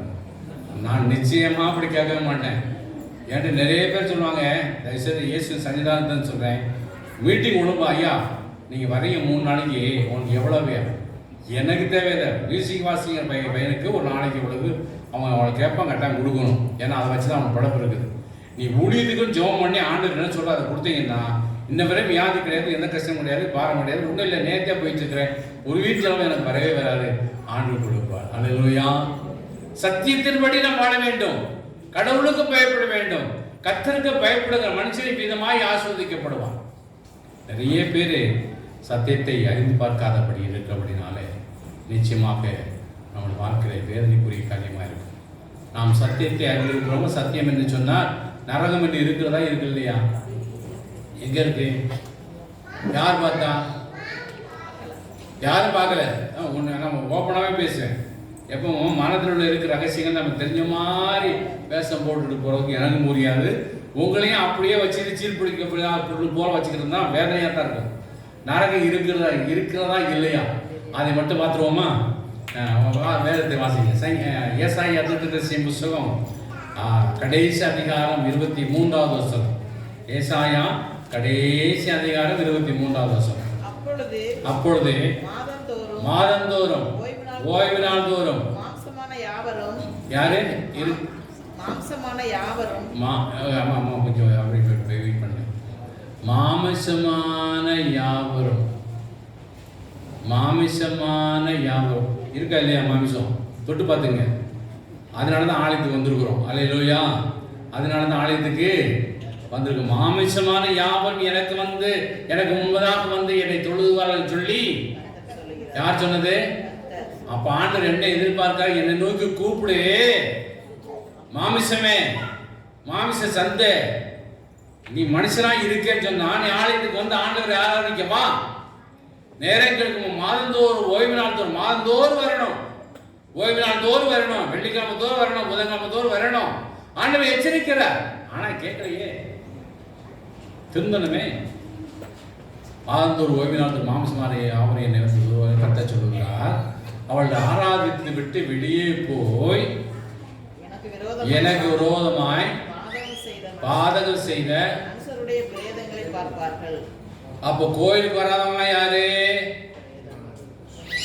ஹலோ, பைபிளை விட்டு நான் வெளியில போல, இங்க ஆராதிச்சுட்டு ஆண்டவரை நல்ல ஆராதிச்சு பாடி திருத்திட்டு வேதவாசனத்தெல்லாம் நல்ல சந்தோஷமா கேட்டுட்டு வெளியில போய் எனக்கு விரோதமாய் காய்கறி வாங்கி கொண்டிருக்கிற, எனக்கு விரோதமாய் கறிக்கடையில் கறி வாங்கி கொண்டிருக்கிற, மீன் வாங்கி கொண்டிருக்கிற, எனக்கு விரோதமாக வீட்டில் உட்காந்து டிவி பார்த்து கொண்டிருக்கிற பாதகனே, அவர் வெளியே போய் எனக்கு விரோதமாய் பாதகம் செய்த மனுஷனுடைய, அப்போ கோயிலுக்கு வராதவங்களாம் யாரு? அதனால தான் உலகத்தை அவங்க பழம் சொல்றான். சூப்பர் பிரசங்கம், நல்ல பாட்டு, செத்த வேலை, கோயில் வந்தானட செத்த வேலை கட்டி பெரிய வேதனையா சரி, செத்த சவமே கோயில் பக்கம் வந்தாங்க, வருஷத்துக்கு ஒரு நாள் வந்து தொலைஞ்சான வழங்காத வேலை. உலகத்தான் சொல்ற, நம்ம சொல்ல. நாமளும் போக்குடைய சபைகள் எல்லாம் பரிசுத்தம் நேர்த்தியானவங்க, நல்லவங்க. மாமிசமான யாவரும் என்னை வந்து தொழுது கொள்ளுவார்கள். இதோ ஜனமே எச்சரிப்பாரு, என்னை வந்து தொழுது கொள்ள வா. இங்க வந்து குடு கேட்காத, கொடுக்க மாட்டேன். எனக்கு தெரியும் உனக்கு என்ன தேவை என்பது உனக்கு தெரியும். முடிச்சு போனா உனக்கு பிரியாணி தேவைன்னு தெரியும், உனக்கு சப்பாத்தி தேவைன்னு தெரியும், இட்லி தேவைன்னு தெரியும், கஞ்சி தேவைன்றதும் தெரியும்.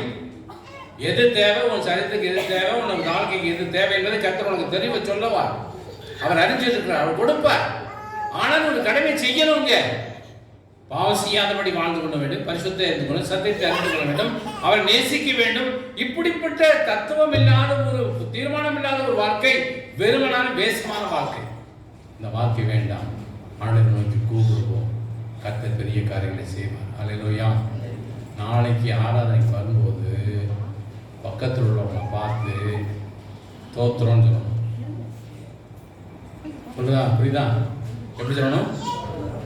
தோத்திரம்னு சொல்லணும். வந்தவங்க புரிஞ்சுக்கிடுவாங்க, வராதவங்க என்ன இப்படிங்க, அது அப்படித்தான். நேற்று பிரதர் எங்களை பூரா இப்படி ஆகிட்டார். ஞானதாஸ் பிரதர் வந்து என்ன கொடுத்தாரு? கோயிலுக்கு வந்தால் தேங்காய் பொறி கிடைக்காது. இங்கே பணமெல்லாம் கொடுக்கணும்னு நினைக்க வரக்கூடாது. இங்கே 5 காரியத்தை கர்த்தர் கொடுத்துருக்கிறார். அல்லேலூயா. சவிக்கியமா போவோம், ஆரோக்கியமான வாழ்க்கை வாழ்ந்து விடுவோம், குணசாலியான ஸ்ரீயை வாழ்ந்து விடுவோம், புத்தி தெளிவு உண்டாயிருக்க வேண்டும். மாத்திரமல்ல, சமாதானத்தையும் சத்தியத்தையும் நாம் அறிந்து கொள்ள வேண்டும். அல்லேலூயா. இனி வாழ்க்கை கிறிஸ்துவ வாழ்க்கை உண்மையான வாழ்க்கை என்பதை சத்தியத்தை நாம் அறிந்து கொண்டால்தான் மற்றவர்களுக்கு ஜெபிக்கக்கூடிய பிள்ளைகளாக இருக்க வேண்டும். உனக்காக ஜெபிக்க வேண்டாம், உனக்கு கடவுள் கொடுப்பார். ஆனால் மற்றவங்களுக்காக ஜெபிக்கிறாமா? சிந்தித்து பார்க்க வேண்டும். இந்த கூட்டத்துக்கு தபசு காலத்தில் 2வது கூட்டம். போன வாரம் வந்த ஊழியக்காரங்க ஜெபம் பண்ணீங்களா?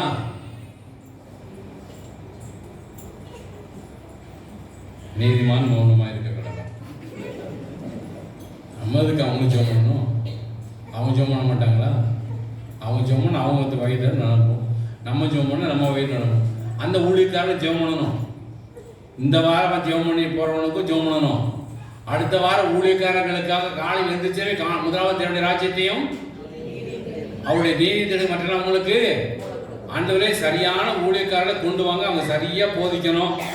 இல்லைன்னா ஞானதாஸ் போல 2 பாட்டு பாடி கிறுக்குத்தனமா எழுத சொல்லிட்டு போட்டோம் அப்படின்னு சொல்லி விட்டேன்னா உங்க ஜெபத்துக்கேற்ற ஊழியக்காரனை கூப்பிட்டு வருவார். அல்லேலூயா. இங்க வர்றவங்க தன்னை மிகைப்படுத்தி கொண்டு தன்னை பெருமை பாராட்டி கொண்டு எல்லா காரியத்தையும் விட்டு போறக்கூடிய கூட்டமே இருக்கக்கூடாது. இன்னொரு ஒரே ஒரு சத்தியத்தை தெரிஞ்சுக்கிறீங்களா? எபிரேயர் புஸ்தகம், எபிரேயர் நிருப புஸ்தகத்தில் 13ஆம் அதிகாரம் 17வது வசனம். யாருக்காண்டி ஜெபம்? முதல் ஜெபம் யாருக்காண்டி ஜெபம்? எல்லாரும் வசனத்தை எடுத்துக்கங்க. நான் சொல்ற மாதிரி வாசித்து முடிச்சு வரீங்க. நீ சொன்னதை முடிச்சிருவேன். எபிரேயர் 13:17 நான் வாசிக்கிறேன், நீங்க கடைசி சொல்றதை மட்டும் கரெக்டா சொல்லி முடிக்கணும். உங்களை நடத்துகிறவர்கள் உங்கள் ஆத்துமாக்களுக்காக உத்தரவாதம் பண்ணுவதாய் விடுத்திருக்கிறானபடினாலே அவர்கள் சுக்கத்தோடு அல்ல சந்தோஷத்தோடு நடப்பிக்கும்படிக்கு கீழ்ப்படிந்து நான் சொன்னது பிறகு நீ அடுத்தது சொல்லணும். கீழ்ப்படிந்து சத்தமா சொல்லுங்க. கீழ்ப்படிந்து அடங்காத அடிச்சா அதை மட்டும் சொல்ல தெரியுது. அடங்காத பேர் சொல்ல தெரியுது. அடங்காத பேர் அடங்கல. இங்க ஆண்டவர் நம்ம அடக்க சொல்றாரு. எதுக்காக சொல்றாருன்னா, உங்களை நடத்துகிறவங்க ஆத்மாக்களுக்கு உத்தவாதம் நெருங்கி நான் ஒரு காரியத்தை சொன்னேன். 6 வாரத்துக்கு வர ஊழியக்காரங்க மட்டும் ஜெபம் பண்ணக்கூடாது. முதல்ல யாரு ஜெபம் பண்ணணும்? உங்களுக்காக ஆத்மாக்களுக்கு உத்தரவாதம் பண்ணக்கூடிய விழித்திருக்கக்கூடிய ஊழியக்காரர் யாரு? உங்களுக்காக உத்தரவாதம் பண்ணி விழித்திருக்க ஊழியக்காரர் யாரு? என்ன இதை சொல்ல இதை தெரியல என்ன கோயில் பாருங்க. நான் இந்த 6 வாரம் வரேன் விருந்தாளி, அவன் வந்து அவன் கதையை ஓட்டு போயிடுவான். யாரு? அந்த போதருக்காண்டி ஜெபம் பண்ணீங்களோ அந்த அங்கிக்காண்டி ஜெபம் பண்ணீங்க. அல்லேலூயா. நான் 9th ஸ்டாண்டர்ட் படிக்கும்போது 12th வரை ஒரு இப்போ டைசரில் இருந்து ரிட்டையர்ட் ஆகிட்டு திரும்ப டைசர் தான் இருக்கிறார். நான் பேரெல்லாம் சொல்ல விரும்பல. அவர் வீட்டுக்கு போகும்போதெல்லாம் டேய் அந்த அங்கியெல்லாம் தேய்ச்சி வச்சிரு. நான் ஒரு நாள் கேட்டேன், வர்ற அன்னைக்கெல்லாம் அங்கேயே தேய்ச்சி சொல்றீங்களே, நான் என்ன டோபியா, எனக்கு வேறு வேலையே கிடையாதா? சொன்னார், இங்கே வாரு, நான் பரலோகத்துக்கு போகும்போது இந்த கயிறை பிடிச்சிட்டு நீ வந்துடுவேன். எவ்வளோ ரகசியம் பாருங்க. அவர் அங்கேயே போட்டு அந்த கயிறை கட்டியே போகிறான், அந்த கயிறை பிடிச்சிட்டு நானும் பரலோகத்துக்கு போயிடுவேன். அவர் ரொம்ப சந்தோஷம். அன்னையிலேருந்து வார்த்தை கேட்கவே மாட்டேன். போனவே ஐயா எதுவும் அயன் பண்ண வேண்டிய இருக்கா ஐயா, என்னுடைய புதுசாக கேட்க இருக்கட்டும் ஐயா, தேய்ச்சி தாரேன். புதிய உனக்கு ஆசை வந்துட்டுல இங்கே வரணுண்டு. அப்போ ஊழியக்காரர் விழித்திருக்கிறான். அப்படின்னாலே ஐயா வீட்டில் போய் கதவை தட்டாங்க, என் வீட்டில் வந்து கதவை தட்டாலும் முதல் சத்தம் சோத்திரம் யாரு? அப்படித்தான் கேட்போம். உங்கள் வீட்டில் யாராலும் நேரம் கட்ட நேரத்தை கதவை தட்டா என்ன சொல்லுவீங்க? யாரு? அரட்டு போடுவோமா போட மாட்டோமா? இந்நேரத்தில் யாரு என்ன வேணும்? ஆனால் ஐயர் வீட்டுக்கு போனால் யாருன்னு கேட்க மாட்டாங்க. சோத்திரம் யார் இருக்கா, என்ன விஷயம்? படுத்திருந்தா கூட முதல்ல சோத்திரம் தான் பண்ணுவாங்க. ஏன்னா அவங்க ராத்திரி பார்க்கணும் சபையை பற்றியே தான் சிந்தை, ஆத்மாவை பற்றி தான் சிந்தை. எங்கள் வீட்டுக்கு யாருனாலும் ஃபோன் பண்ணிவிட்டு அவங்க ஃபோன் தான் பண்ணியிருப்பாங்க. பிரைஸா சோத்திரம் நல்லா இருக்கீங்களான்னு கேட்டுட்டு நான் பேச ஆரம்பித்தேன். வளன்னு பேசுகிறேன். எங்கள் வீட்டுக்கார பிள்ளைகளும் மனைவி சொல்லுவாங்க, பேச விட்டவங்களை கூப்பிட்டவங்களை பேச விட்டீங்களா? எல்லா விஷயத்தையும் நீங்களே சொல்லிட்டீங்க. அவங்க வீட்டில் எல்லா விஷயத்தையும் எனக்கு தெரியுமில்ல, அத்தனை பேருடைய விஷயங்களும் எனக்கு தெரியும். ஆனால் கரெக்டாக நான் சொல்கிறேன். அது கரெக்டாக ஜோம் பண்ணேன். காலையில் 4 மணிக்கு எழுந்திரிச்சு 6 மணி வரை ஜோம் பண்ணிட்டு இருக்கிறேன். எல்லா குடும்பத்தையும் சொல்கிறேன். நான் டெய்லி 4 மணி புதுக்கோட்டை சபைக்கு வந்து தான் போகிறேன். அல்லேலூயா. ஜெபத்தில் வர்றேன். அப்படி ஜெபிக்கிறதுனால ஆண்டவர் பயன்படுத்துகிறார். ஆண்டவர் கூப்பிட்டு வர்றாரு. இன்னைக்கு நீங்கள் முதலாவது யாருக்கான ஜெபம் பண்ணணும்? ஊழியக்காரருக்கான ஜெபம் பண்ணாதீங்க. நான் அதான் சொல்ல வந்தேன். உங்க ஐயருக்கான ஜெபம் பண்ணுங்க. ஐயாவுக்காண்டி கட்டாயமா ஜெபம். முதலாவது 2 ராஜ்யத்தை நீதியும் தேடுங்க, மற்றவங்களுக்கு கூட உங்களை நடத்துகிறவர்களும் ஆத்மாக்களுக்கு உத்தரவாதம். He the responsibility for the congregation, the souls also. அவருக்கு தான் ரெஸ்பான்சிபிலிட்டி இருக்கு. உங்க வீட்டில் என்ன நடக்குதுன்னு அவருக்கு தான் தெரியும். எனக்கு தெரியுமா? நான் பப்ளிக் நின்று ஜெபம் பண்ணி பிரசவம் பண்ணிட்டு போயிடுவேன். என்னுடைய காரியத்தை ஏமாந்து போயிடுவேன். ஐயர்வாளுக்கு ஒவ்வொரு வீட்டுடைய காரியத்தை ஃபிங்கர் டிப்பில் வச்சுருப்பாங்க. அவங்க தூக்கம் வருமா? அப்போ அவங்க சொல்லக்கூடிய காரியத்துக்கு கீழ்ப்படி நினைச்சணும். என்ன செஞ்சாலும் பரவாயில்ல, எது செய்யட்டும். தோத்திரம் ஐயா. ஊழியக்காரனை வந்து ஐயா பார்த்து தோத்திரம் போடாத கிறிஸ்தவனே கிடையாது. ஒரு காலத்தில் நான் சின்ன பிள்ளையா இருந்த காலத்தில் வயசான இது மாதிரி வருவாங்க. ஃபாதர் கூட எங்கள் வீட்டுக்கு வருவாங்க. அந்தமாரி தோத்திரம் ஐயான்னு அவங்க சொல்லும்போதே தோத்திரம் சும்மா இருக்கீங்களா? அந்த சிரிச்ச முகத்தோடு சோத்திரம் நல்லா இருக்கிறீங்களா? வீட்டில் அம்மா நல்லா இருக்காங்களா? பிள்ளைங்க நல்லா இருக்காங்களா? வாங்க மக்களே அப்படின்னு சொல்லி அவங்க சொல்லக்கூடிய ஒரு வார்த்தையிலேயே அபிஷேகம் வருமா வராதா? அப்படி தான் எனக்கு அபிஷேகம் வந்துச்சு. அல்லேலூயா. அவங்களாம் ஆசீர்வாதம் பெற்றுக்கொண்டான் தான் நான். ஊழியக்காரங்களும் குடும்பத்தை ரொம்ப நேசிப்போம். அது ஐயர் மாதிரி ஃபாதர்ஸ் வந்தால் தான். மற்ற ஊழியக்காரங்க எங்கள் வீட்டுக்கு வர எங்கள் அப்பா ஒரு உபதேசராக இருந்தனால இந்த பெந்தகோஸ் ஊழியக்காரங்கன்னு சொல்லுவாங்கல்ல, இன்னைக்கு உண்மையிலே நீங்களும் நானும் பெந்தகோஸ்காரங்க தான். அல்லேலூயா. பெந்தகோஸ்தே நாளிலே அபிஷேகம் வளையும் ஆண்டவர் கொடுத்தார். உங்களுக்கு எனக்கு ஆவி இருக்கா இல்லையா? பரிசுத்த ஆவியானவர். அல்லேலூயா, அல்லேலூயா. பரிசுத்த ஆவியானவர் இருக்கிறார் இல்லையா? இது சத்தியம்தான். ரோமருக்கு சுவிசேஷம் வந்து 8 நிருபம் 8 அதிகாரத்தை 9 வசனத்தை பின்பாதி மட்டும் வாசிக்க. 8:9 நிறைய சொல்லணும்னு நினைக்கிறேன், முடியல. பரவாயில்ல, அடக்க முடியல, அடைக்கிறோம். கர்த்தர் பெரியவர். தேவனுடைய ஆவி உங்களில் வாசமாய் இருந்தால் நீங்கள் மாம்சத்துக்குட்பட்டவர்களாய் இராமல் ஆவிக்குட்பட்டவர்களாய் இருப்பீர்கள். கிறிஸ்துவின் ஆவி இல்லாதவன் அவருடையவன் அல்ல. Without the Holy Spirit you are not a Christian. நமக்கு பரிசுத்த ஆவியானவர் இருக்கிறார். அது அடிமைத்தனத்தின் ஆவி கிடையாது, துக்கத்தின் ஆவி கிடையாது, அனல் மூட்டி எறியக்கூடிய அபிஷேகத்தின் ஆவி. ஒளிவிட வேண்டும், மற்றவர்களுக்கு சமாதானம் பண்ணக்கூடிய, மற்றவர்களுக்கு பிரயோஜனமான வாழ்க்கை வாழக்கூடிய திராணி நமக்குள்ளே இருக்குமேயானால் கர்த்தர் பெரிய காரியங்களை செய்வார். அல்லேலூயா. அப்படிப்பட்டதான காரியத்தை இன்றைக்கு 5 காரியத்தை கர்த்தர் நம்மோடு கூட பேசியிருக்க. என்ன காரியம்? முதலாவது, நீங்க தான் சொல்லணும். சௌக்கியம், ஆரோக்கியம், குணம், சமாதானம். ஏதோ வந்தோம், லென்த்து காலத்தில் 2வது கூட்டம் முடிஞ்சிச்சு, அப்படித்தான். 3வது கூட்டத்துக்கு என்ன பேச போறாங்கன்னு நினைச்சிட்டு கூடாது. என்னத்தான் வந்தாங்க, என்ன கற்றுக் கொடுத்தாங்க, என்ன சொன்னாங்க, அதை நான் என்ன எடுத்துக்கொண்டேன் என்கிற தீர்மானம் இல்லாத ஒரு வாழ்க்கை திருந்த வேண்டும். இன்னைக்கு ஒரு வாய்ப்பை கர்த்தர் தந்திருக்கிறார். நிச்சயமாக கர்த்தர் மேன்மைப்படுத்துவார். ஜெபிப்போம். கண்களை மூடி நாம்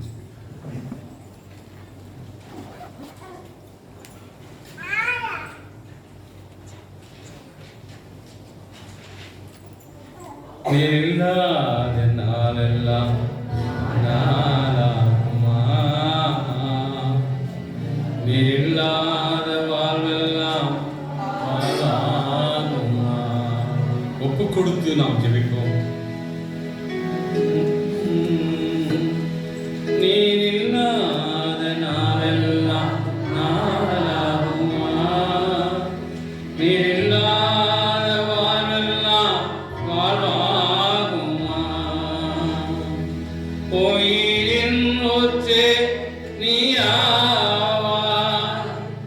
உண்மையின் ஒளியே நீயாவாய், உயிரின் ஊற்றே நீயாவாய், உலகின் ஒளியே நீயாவாய், உறவின் பிறப்பே நீயாவாய், உறவின் பிறப்பே நீயாவாய், உண்மையின் வழியே நீயாவாய். நீ இல்லாத நாளெல்லாம் நாளாகுமா, நீ இல்லாத வாழ்வெல்லாம் வாழ்வாகுமா. எனது நினைவும் நீயாவாய், எனது மொழியும் நீயாவாய், எனது நினைவும் நீயாவாய், எனது மொழியும் நீயாவாய், எனது மீட்பும் நீயாவாய், எனது மீட்பும் நீயாவாய், எனது உயிர்ப்பும் நீயாவாய். நீ இல்லாத நாளெல்லாம் நாளாகுமா, நீ இல்லாத வாழ்வெல்லாம் வாழ்வாகுமா. நீ இல்லாத நாளெல்லாம் நாளாகுமா, நீ இல்லாத வாழ்வெல்லாம் வாழ்வாகுமா. கிருபை மிகுந்த எங்கள் அன்புடைய இயேசுசாமி, எங்களுக்காக ரத்தம் சிந்தி ஐஸ்வரனாய் மாற்றது மட்டுமல்ல, சௌக்கியத்தை கொடுத்த ஆண்டவர் ஒரு குறையில்லாத வழிநடத்திலே நன்றி செலுத்துகிறோம். எங்களுக்கு நோய் இல்லாதபடி சுகமான வாழ்க்கை தந்தவரே, தரப்போகிறவரே, எங்கள் வாழ்க்கை எல்லா வியாதிகளையும் யாராருக்கு என்ன வியாதிப்பட்டு வந்திருக்கிறாங்களோ யார் யார் வியாதிக்காக நினைத்து ஜெபிக்கிறாங்களோ அவங்களாம் தொட்டு சுகப்படுத்த முடியும் பார்த்து ஜெபிக்கிறோம். ரட்சிக்கப்படாத ஒவ்வொரு ஆத்மாக்களையும் ஆண்டவரே ரட்சிப்படைபடிக்க இந்த நெது காலத்தில் கர்த்தாவை உணர்த்து முடிக்காம ஜெபிக்கிறோம். நீ தான் எங்களை சொன்னீங்க, என்னை நோக்கி கூப்பிடுன்னு சொன்னீங்க, நாங்கள் கூப்பிடுறோம். ரட்சிக்கக்கூடாத கரங்கள் குறுக்கி போகவில்லையே. எல்லா குடும்பத்திலும் ரட்சிப்பு தேவன் ஏற்றப்பட என் தேவனாகிய கர்த்தர் அனுகிரகம் பண்ண முடிக்க ஜெபிக்கிறோம். என் வாழ்க்கையிலே வாழ்நாள் முழுவதும் துன்பத்தை விளைவித்துக் கொண்டு இல்லாதபடி சமாதானம் பண்ணக்கூடிய பிள்ளைகளாம் நேசித்து சத்தியத்தபடி நடந்து கொள்ள என் ஆண்டவர் எங்களோடு பேசின கிருபைக்காக நன்றி செலுத்துகிறோம். நிச்சயமாக ஆண்டவரே எங்களுக்கு 5 காரியத்தை கொடுத்த கிருபைக்காக நன்றி செலுத்துகிறோம். இதோடு கடந்து போது மாத்திர நடக்கூடிய காரியத்தை நான் ஜெபித்து இந்த ஆசிரத்தை தகுதியாக அனைத்து பார்த்து ஜெபிக்கிறோம். சாமி தொடர்ந்து காத்துக்கொள்ளும் வழி நடத்தி ஆசிரத்தை மேன்மைப்படுத்துகிறார். இயேசுவின் நாமத்தை ஜெபிக்கிறோம். அன்பின் ஆண்டவரே.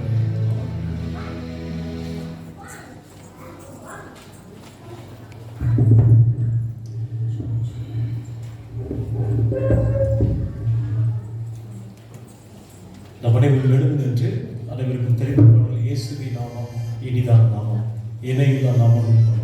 நம்மை நம்முடைய காணிக்கைகளை அனுப்பினார்.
கிறிஸ்துவுக்குள் அன்பானவர்களை, இன்னும் சுய வெறுப்பு உண்டியில் எடுக்காதவங்க தயவுசெய்து வந்தவர்கள் எடுத்து சொல்லுமாறு அன்போடு கூட நான் கேட்டுக்கொள்கிறேன். 17ஆம் தேதி அப்படியே இருக்கு. ஆகவே சுய வெறுப்பு உண்டியலை எடுக்காத திருச்சபை மக்கள், சந்தா செலுத்துகின்ற திருச்சபை மக்கள் தயவுசெய்து ஆலயம் முடிந்தவுடன் இந்த பொருத்தனை உண்டியலை ஜெபத்தோடு எடுத்து சொல்லுமாறு யாவரையும் அன்போடு கூட கேட்டுக்கொள்கிறேன். ஜெபம் செய்யும். இரக்கத்தில் ஐஸ்வர்யம் உள்ள எங்கள் அன்பின் ஆண்டவரே, நன்றியோடு நாங்களுமே துதிக்கிறோம். கர்த்தாவை உமக்கு ஸ்தோத்திரம். உடைய ஊழியக்காரர் மூலமாக 5 காரியங்களை எங்களோடு பேசினீர்கள். ஸ்தோத்திரம். மிக தெளிவாக ஆவியானவரே சத்தியத்தை அறிவீர்கள், சத்தியம் உங்களை விடுதலையாக்கும் என்று சொல்லி 5 காரியங்களை இறைமையா இறைவாக்குன்னு சொன்ன வசனத்தை வைத்து எங்களோடு பேசுன உங்களுடைய வார்த்தைகளுக்காக உமக்கு நன்றி சுவாமி. தப காலத்தினுடைய 2வது வாரம் இந்த முதல் நாளிலே ஆவியானவரே 5 காரியங்களை எங்களை கற்றுக் கொடுத்தீங்க சுவாமி. நாங்கள் உயிருள்ள ஆண்டவருடைய பிள்ளைகளாய் ஆலயத்திற்கு வந்து உம்மை கனப்படுத்த வேண்டும் என்ற ஒரு செய்தி உம்முடைய தேவனுடைய ஊழியக்காரன் மூலமாக நீ பேசுன உம்முடைய மாபெரும் கிருபையை நினைத்து மக்கள் நன்றி செலுத்துகிறோம். அன்பு நிறைந்த ஆண்டவரே, இந்த முதல் நாள் கூட்டத்தில் பங்கு பெற்ற ஒவ்வொரு ஐயாமார், அம்மாமார், குட்டி தம்பி தங்கைகள், வாலிப சகோதர சகோதரிகள் எல்லோரும் கர்த்தர் ஆசீர்வதிப்பீராக. அருமையான சுவிசேஷகர் ஞானதாஸ் ஐயா அவர்களை ஆண்டவர் இந்த நாளில் எடுத்து பயன்படுத்தின நம்முடைய கிருபையை நாங்கள் போய் போற்றுகிறோம் சுவாமி. தொடர்ந்து ஆசீர்வதியும். நாங்கள் படைத்த அந்த காணிக்கை ஏற்றுக்கொண்டு ஆவியானவரே நம்முடைய ஊழியத்திற்கென்று பயன்படுத்த நீங்கள் உதவி சுவாமி. இந்த இரவு எங்களுக்கு நல்ல இரவாக அமையற்றும். காலையில் துதிக்கும் துதிவு எழுந்திருந்து இந்த மாலை நேர கூட்டங்களில் பங்கு பெற ஆண்டவரை உதவி சுவாமி. இந்த வேளாண் கிருபையும் சமாதானம் வழிநடத்தணும். ஒவ்வொருவருடைய தங்கி தாங்கி வழிநடத்தபடியாக நாங்கள் ஜெபிக்கிறோம். தேச ரட்சகரின் மூலமே மனத்தாழ்வுடனே கெஞ்சி மன்றாடுகிறோம் பிதாவே, ஆமென். தேவனுடைய இரக்கமுள்ள பராமரிப்புக்கும் தயவுள்ள கிருபைக்கும் நம்மையும் அப்படி அனைத்து ஒரு குடும்ப ஆண்டர்ஸ் இறைமக்களுக்கு கொடுக்கிறோம். அப்படி ஆண்டவராக இயேசு கிறிஸ்து கடவுளுடைய அன்பு தூய ஆவியானவருடைய கூற்றலுக்கு நம்முடைய இன்றும் என்றும் சதா காலங்களில் தங்கி தாங்கி வழிநடத்துவாராக. ஆமென். எதாத்துமாவே கர்த்தரை ஸ்தோத்திரி, எவ்வளவுடைய பரிசுநாமத்தை தோத்திரி, எதாத்துமாவே கர்த்தரை ஸ்தோத்திரி. கர்த்தர் செய்த சகல உபகாரங்கள் நமது. கர்த்தர்களோடு கூட இருப்பாராக. சமாதானத்தோடு சேர்ந்து பாருங்கள். ஆண்டவரின் திருப்பெயராலே ஆமென்.